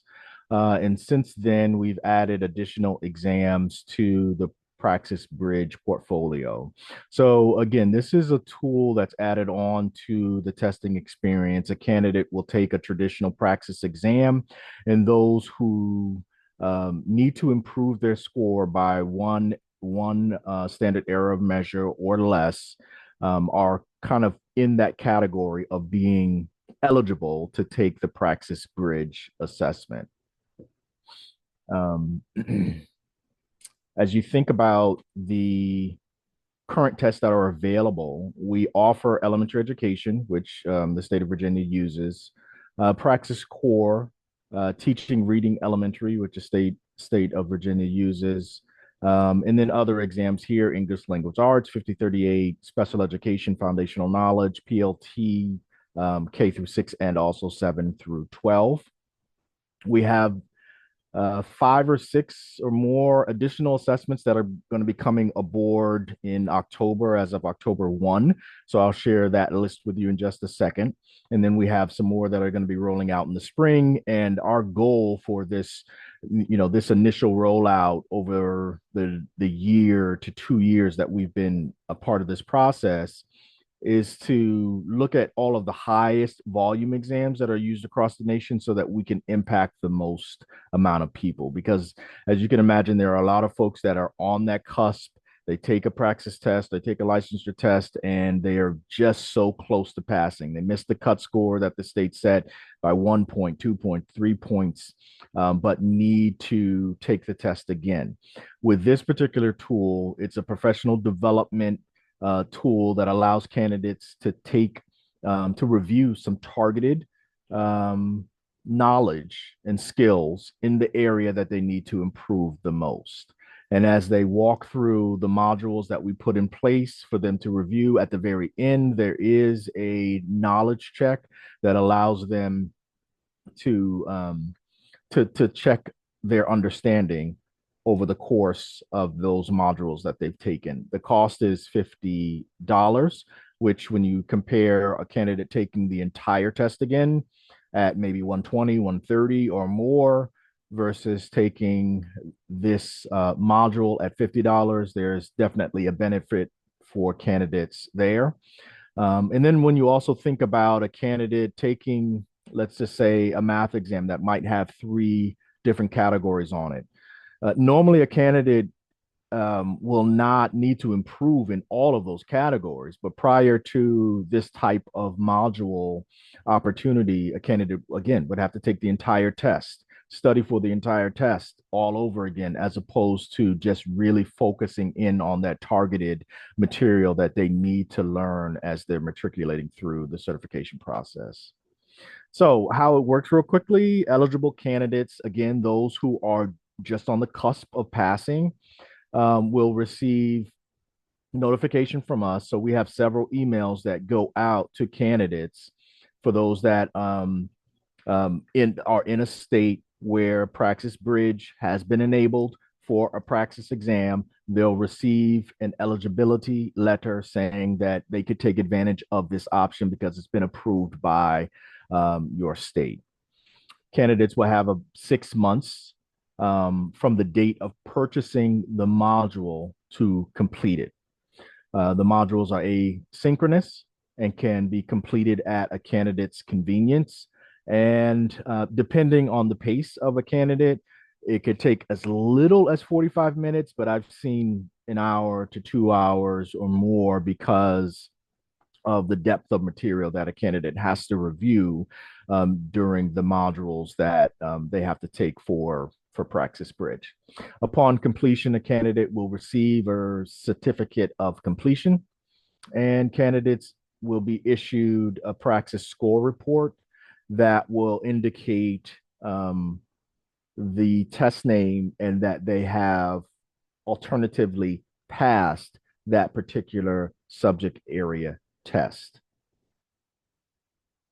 So for score reporting, this may be important to folks at the state or folks that work at prep programs. Candidates are issued an updated Praxis score report within 5 business days, again, indicating that alt pass. So as you can see in the screenshot below, a candidate took mathematics and social studies and science, passed all 3 of those, but was qualified for the reading language arts, and in that case took the reading language arts and alternatively passed. So that will show up within the EDM account, as you can see on the right-hand side of the screen. As we talked about Praxis Bridge assessments, in addition to the current ones, mathematics, social studies, early childhood, the middle school subject areas, mathematics, English language arts, science, our newest title for special education, as well as Para Pathways, which is the assessment that's replacing the Para-Pro exam for those who want to be paraprofessionals, and also elementary education fundamentals, which is our newest elementary education exam that's going to be offered in the spring of 2026. Just giving you a quick outline of what the modules look like. When you consider elementary education, English language arts, there's a portion for reading, then there's a portion for writing, speaking, and listening. Mathematics, 3 categories: number and operations, algebraic thinking, geometry, and measurement. So if you look at the mathematics section, there are modules for number and operations, algebraic thinking, and also geometry. A candidate takes that subtest. On the back end at ETS, we will figure out the area that needs to be improved the most in that mathematics subtest if a candidate does not pass and is within that threshold. And then what we will do is process the algebraic thinking module for that candidate, and we'll share that opportunity directly with the candidate. Similar to the other subject areas, similar to the other tests that we have available or that are Praxis Bridge enabled. So I'm going to give you a couple screenshots of some of what the modules look like, but there's content overview, as you can see here, sample content designed as a tutorial. So there are sample test questions, practice items. These items are aligned to higher frequency standards in the domain.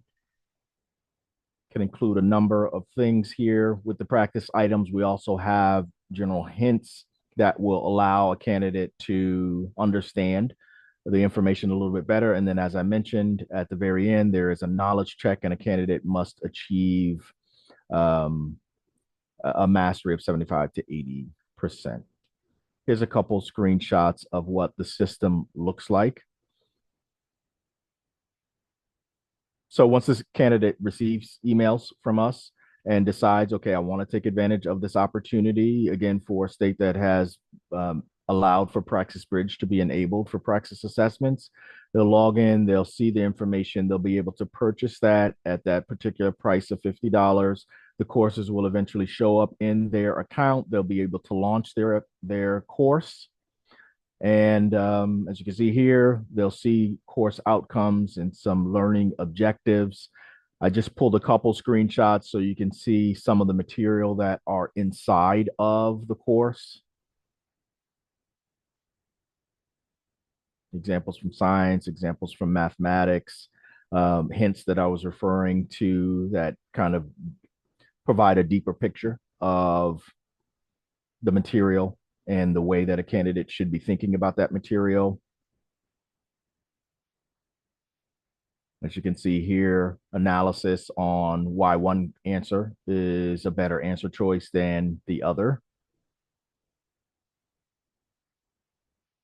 And at the very end, the certificate of completion, the candidate receives, the score report is updated with the alt pass notification. And that is shared again with a candidate within 5 business days. So I know this was pretty quick, but just giving you a snapshot of the states that are currently using it. Connecticut, West Virginia, and Kansas were our 3 pilot states that started in November of 2024 and had success with it. Then we opened it up in February of 2025, and the other states in that darker pink came aboard, including the U.S. Virgin Islands. And there are several states that are at the same point as Virginia that are considering and going through the adoption process, but we cannot post that officially until they have completed that process with their board. Thus far, as you can see here, as of August, there have been 2,650 modules delivered, which represents about almost 2,000 candidates across the nation that have taken advantage of this opportunity and been able to complete their certification process. Over 90% of participants say that there is a data-driven approach to this learning here. 91% of survey respondents agree that the practice questions effectively prepared them for success.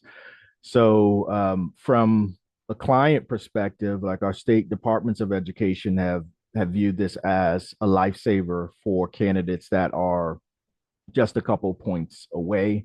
When you consider, a candidate scoring a 148 on an assessment where he or she may need a 150, and then looking at what really determines a 148 to a 150, it might just be 2, 3, 4 questions they've had to ask themselves. Okay, am I going to stop this person's certification journey because of just a few questions that they got incorrect? So for those that are just a couple points away, it's been a very helpful tool for states that need to continue to address the teacher shortage issue, as well as districts that are working hard to staff their buildings, as well as candidates who feel like this has been a valuable experience to be able to walk through the modules, reviewing the content, taking a deeper dive into the knowledge and skills in the area specifically that has caused them the most concern, and then being able to prove that through knowledge checks and then move forward in their certification process. So we have a number of resources, and this is more for Department of Education, but to be shared with prep programs as well. We have onboarding webinars that we can do for departments of education as well as EPPs. There's a website that's dedicated to this information. We have flyers that can be shared with institutions as well as with candidates. If there are presentations that are needed, we can certainly do that as well.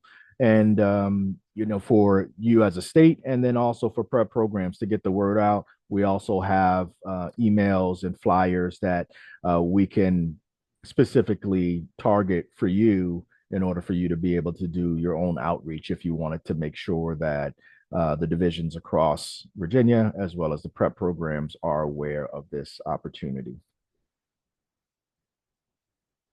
So I know that was pretty quick and we didn't take a deep dive, but just wanted to share that information briefly. If there are any questions, certainly available for anyone that may have a question.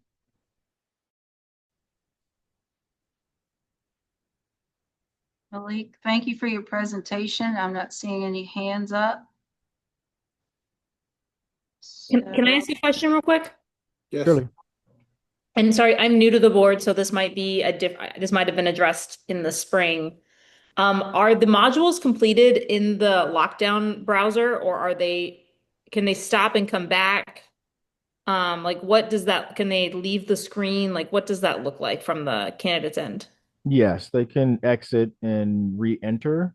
But again, once they actually purchase the tool, they will have 6 months to complete. So if they started and then they're entering into the 7th month, they will not have access. So they'll just have to keep track of the fact that they have that window of opportunity from when they purchase to the actual completion. But yes, they can exit in and out. But on those checks for understanding, like in the ETS Praxis browser, I could not leave and go Google it, for example. If I'm in a module and I don't know the answer, could I go look it up, or am I in a lockdown browser like I was for the exam? That's an interesting question. I don't think you're completely locked down in that sense. This is not this particular tool is not meant to be to mirror the high stakes environment of an actual licensure exam because of the candidate just missing a cut score by a couple points. So this is much lower stakes than that particular environment.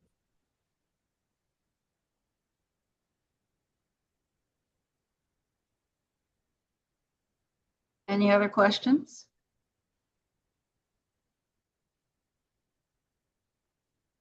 Thank you, Mr. McKinley. Yeah, I didn't see any.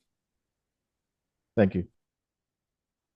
Okay, do you want to roll into the last one, or you need a break? Do you need to open up for questions on all the presentations before, or how would you like to handle that? Well, I think that since we have 4 voting items coming up and it's a little later in the day, it's probably best that we just move into those voting items. Okay. I will put them on the screen here. Share.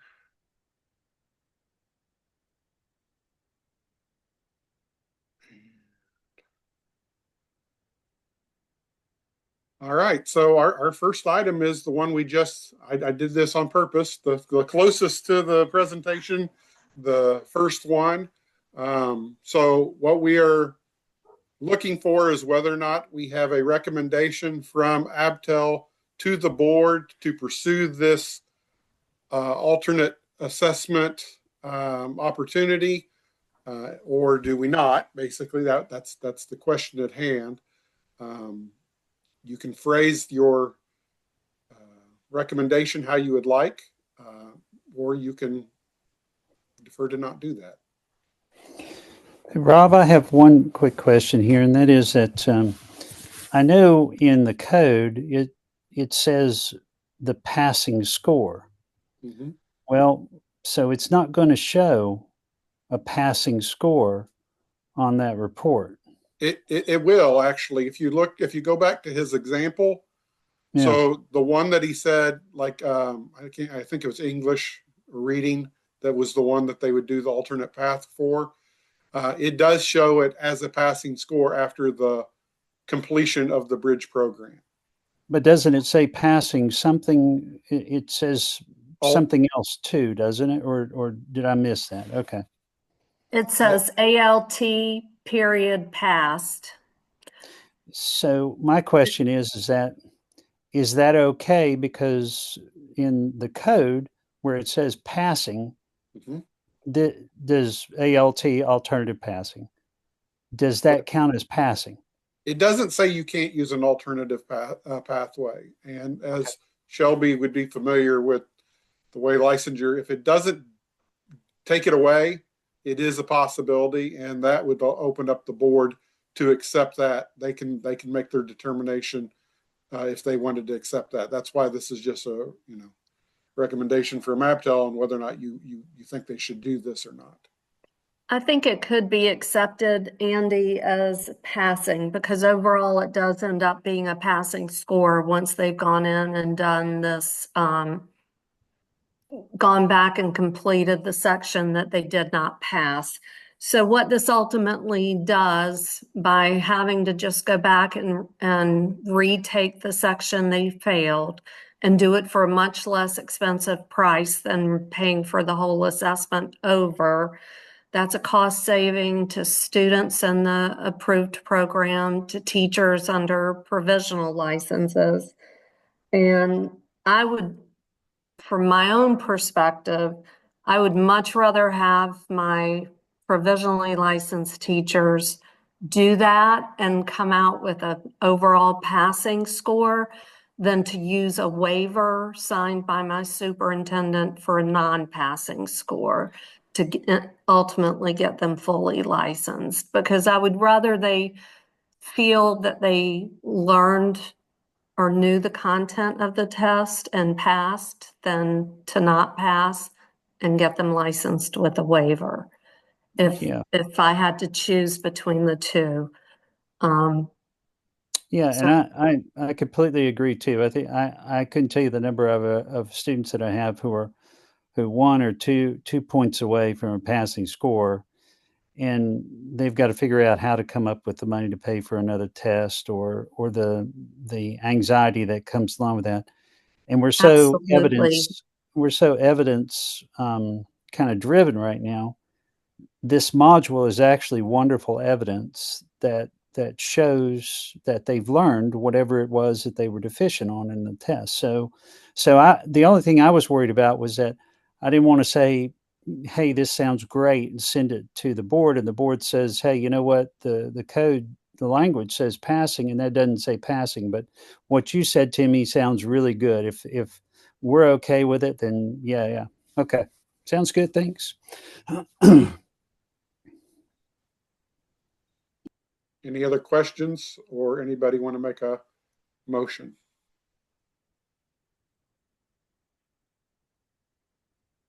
Well, with all that, I'll go ahead and make a motion that we move forward with accepting the Praxis Bridge as presented. I second. The motion. Motion was made by Dr. Moffa, seconded by Shelby Elliott. Is there any discussion? Hearing none, we'll proceed to vote. All those in favor, please raise your hand.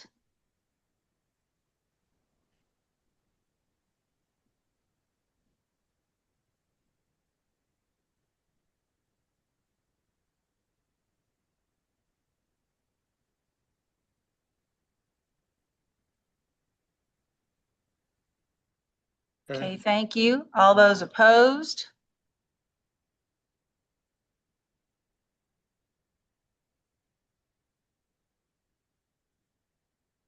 I'm not seeing any.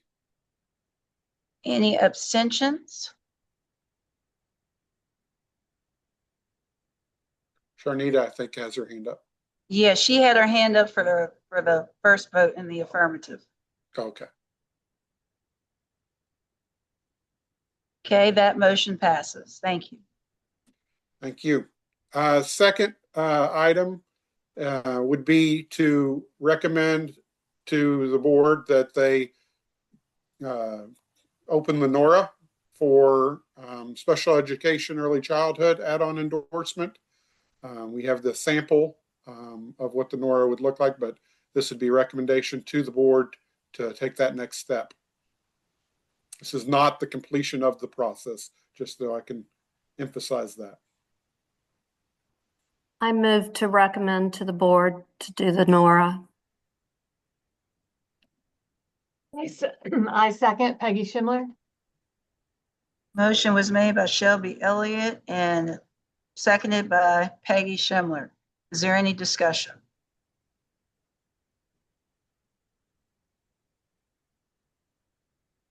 Hearing and seeing none, before we proceed to vote, there we go. Ms. Montgomery, you have a question? Okay, I need you to put your hand down though before we vote so we count it appropriately. Thank you so much. All those in favor, please raise your hand.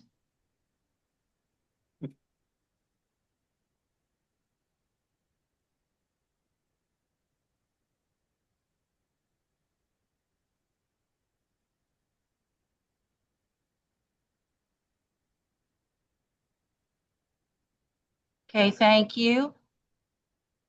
All those opposed, like sign.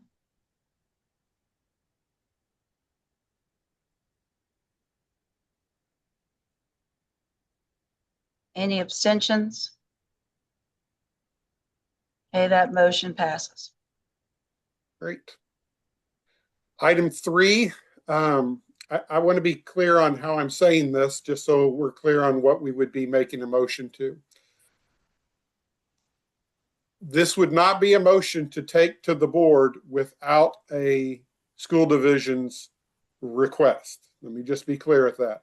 We wouldn't bring this to the board by itself, because in order for an alternative licensure program to exist, it has to come from a school division in partnership with a either EPP or whatever the organization.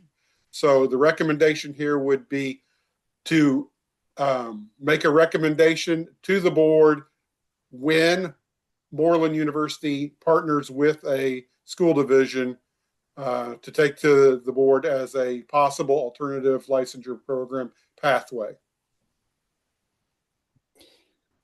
So Rob, does that mean it would come back to us if they, No. Okay. We would get an application from a school division, and the school division would include them, and you would be given the recommendation to take that to the board. If we don't get any recommendations from a school division, there's nothing for you to recommend. So for clarification, Rob, this would be similar to the iTeach program? It would be similar to iTeach, and it would be a multi-step process. So what are we exactly voting on then today, Rob? You're making a recommendation to the board that if a division chooses to partner with them, that they have your recommendation to go forward with that. Or not to make the recommendation at all, correct? Or, I mean, that's just one way to phrase it. It could be the opposite of that. But the board is going to probably have this come to them. And I would like you all to have that opportunity.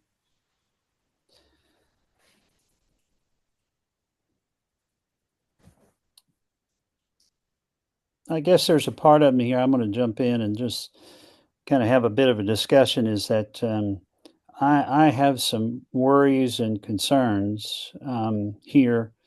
I think the presentation was very good. Suzanne did a wonderful job. I think it's that not only with accreditation issues. I know that they have the national accreditation, but I was thinking about it. I think every Virginia Public University has some kind of a regional accreditation, and that kind of establishes some base that goes along with things. But ultimately, I would like to spend a little bit more time kind of doing my homework on Moreland and, trying to do a little bit more research on, what how other states are responding and how things are going, and a bit more detail with this. That's just kind of my thoughts from the start here. I had the same concerns as Andy. And again, her presentation was very good, but the regional accreditation piece is a little worrisome to me. And I feel like I need a little bit more information about how it would align with Virginia standards and just how other states are working with it before I could make a decision today. President Creasy?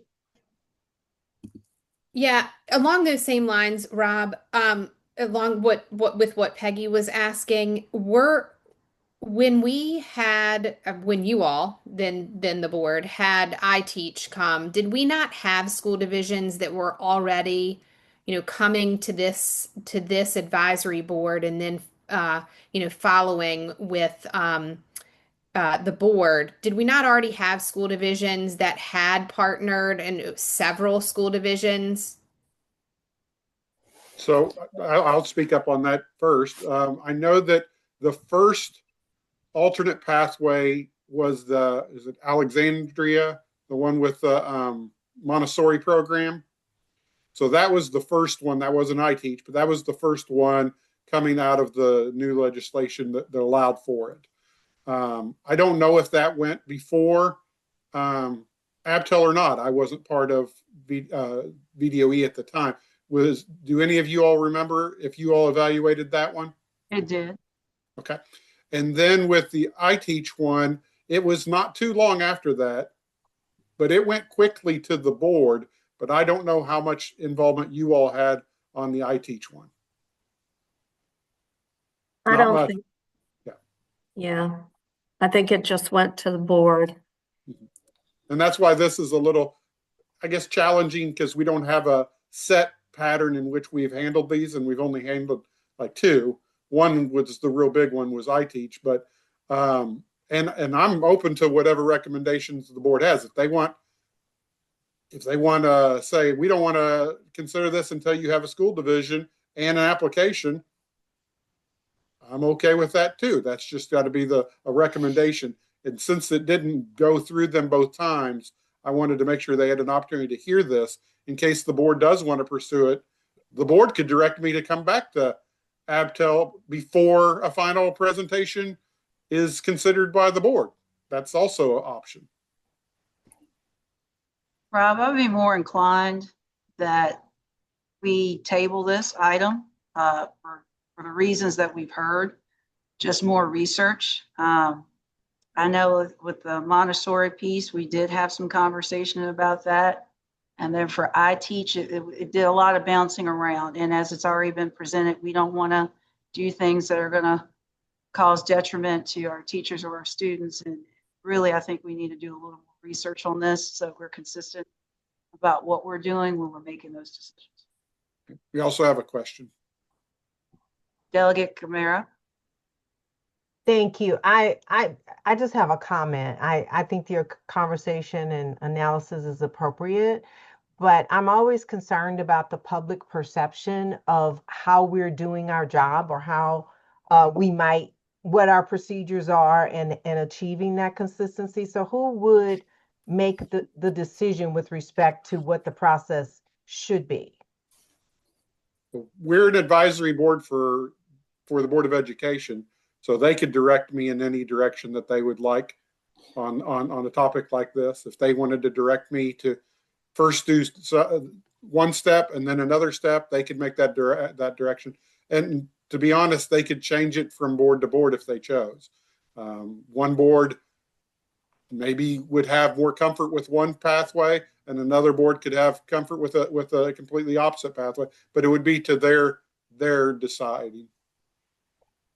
So I guess what I'm trying to achieve, and I know oftentimes when you have an election, you may get different procedures, but I think given some of the comments I've heard about public education, which I consider to be extremely valuable, I think it may be important to kind of get some direction and to recommend that consistency. I just offer that for discussion because what I would hate for the public to think is that we're changing our procedure depending on who comes before us. Mm-hmm.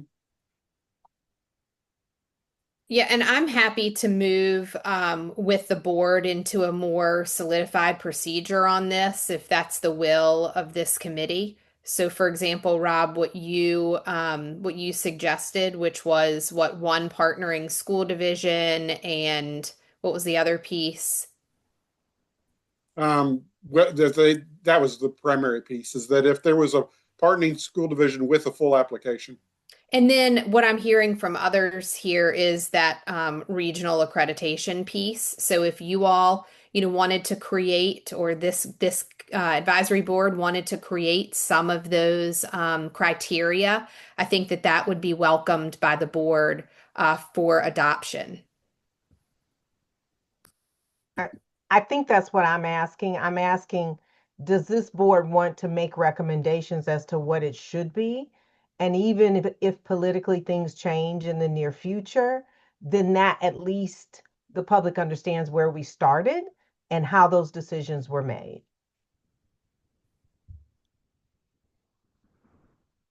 Thank you. Dr. Jones, nobody's made a motion, so it's easy if that's what you want to do. If someone made a motion, you'd have to choose something, but no motion. Right. Item 3 has fallen to the floor. Okay. Final item was the new endorsements that Dr. Torbert presented. Dr. Torbert, would you mind, I'm going to stop sharing, would you mind just putting those up on the screen one more time so that they can see? Okay, hold on one second. And I also want to make a correction because Emory Henry is now Emory and Henry University, and I have college listed. So that is correct in my item that I have. So hold on a second. Let's share my screen. Do you want me to read through all of the programs again, or just show? Let's show them, and if they have questions about anyone, we can answer those. But okay, I just want to make sure that they can see what they're maybe recommending or not. So I made the change in my item with Emory Henry being Emory Henry University, and I also changed general curriculum secondary for Emory Henry and U of R because it was this clerical. I had the 612, but it should have been secondary rather than middle. So I'm gonna scroll down to the next set.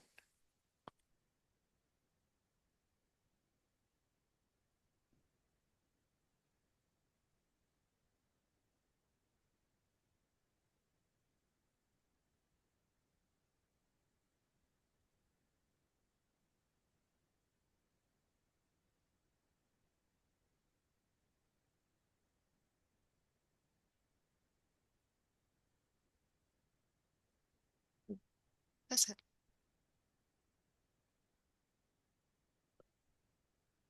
That's it. Okay.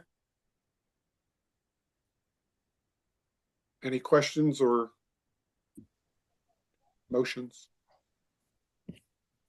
Madam Chair, Yes, sir. Doug Arnold, I move that we approve the new endorsement programs for Virginia Educator Preparation Programs as presented today.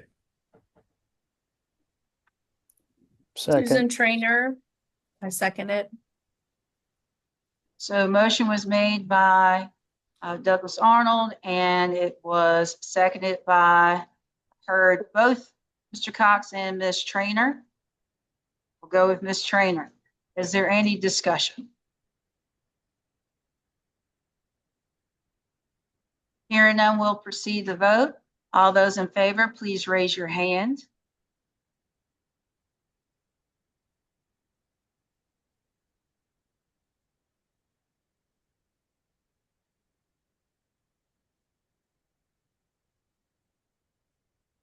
Okay, thank you.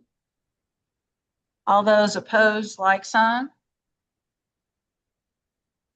I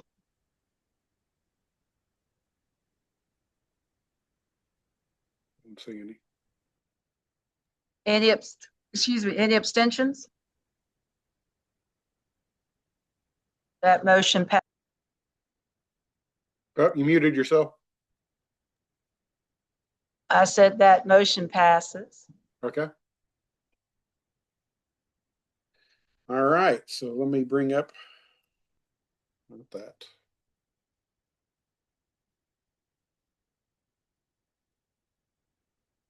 And I'll share.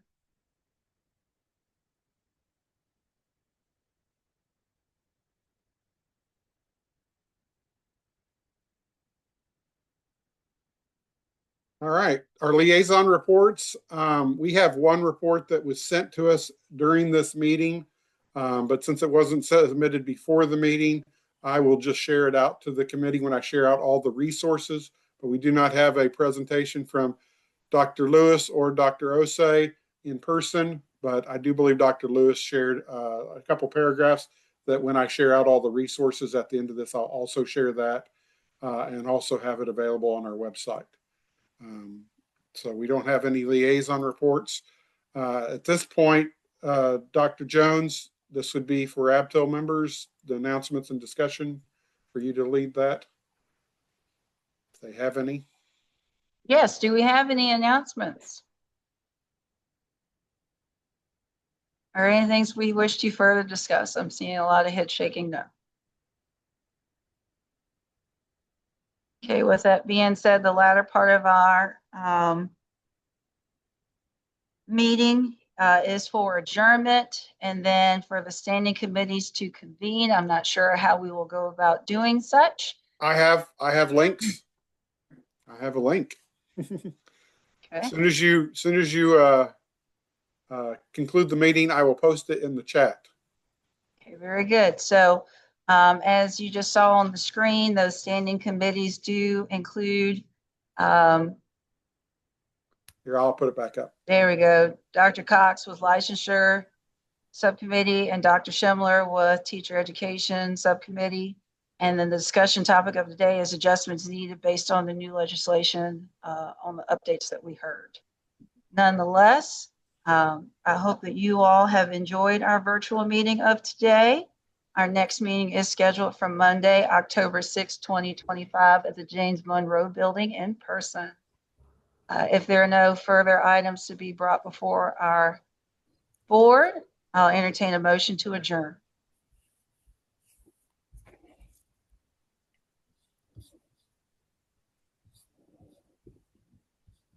Motion to adjourn. Peggy Schimler, second. Motion's been made and properly seconded. I thought there's discussion because some of us look like we need to go get a sandwich. All those in favor, just signify by saying aye. Aye. Aye. Aye. Aye. Any opposed? Any abstentions? Officially adjourn this meeting at 12:57 p.m. Thank you all for your engagement, and I'll turn things over to Mr. Gilstrap for our subcommittee meetings. Thank you.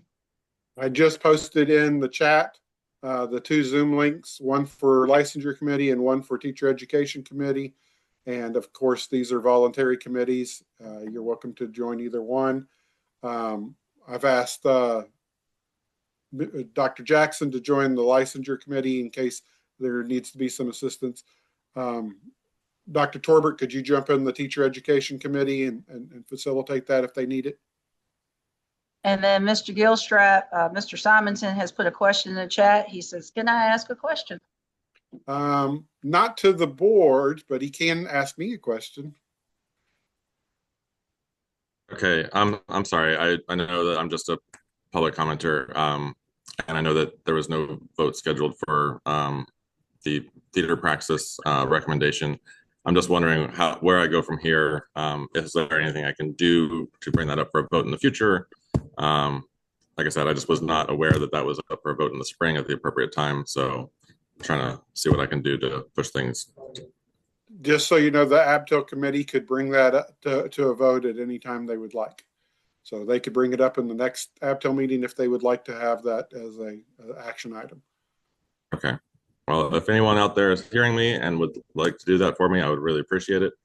I'm more than happy to, answer questions or provide other, colleagues of mine to to provide testimony or whatever. But yeah, it's a very important topic to me. So, thank you, sir. Thank you. Brian, you can go ahead and stop recording.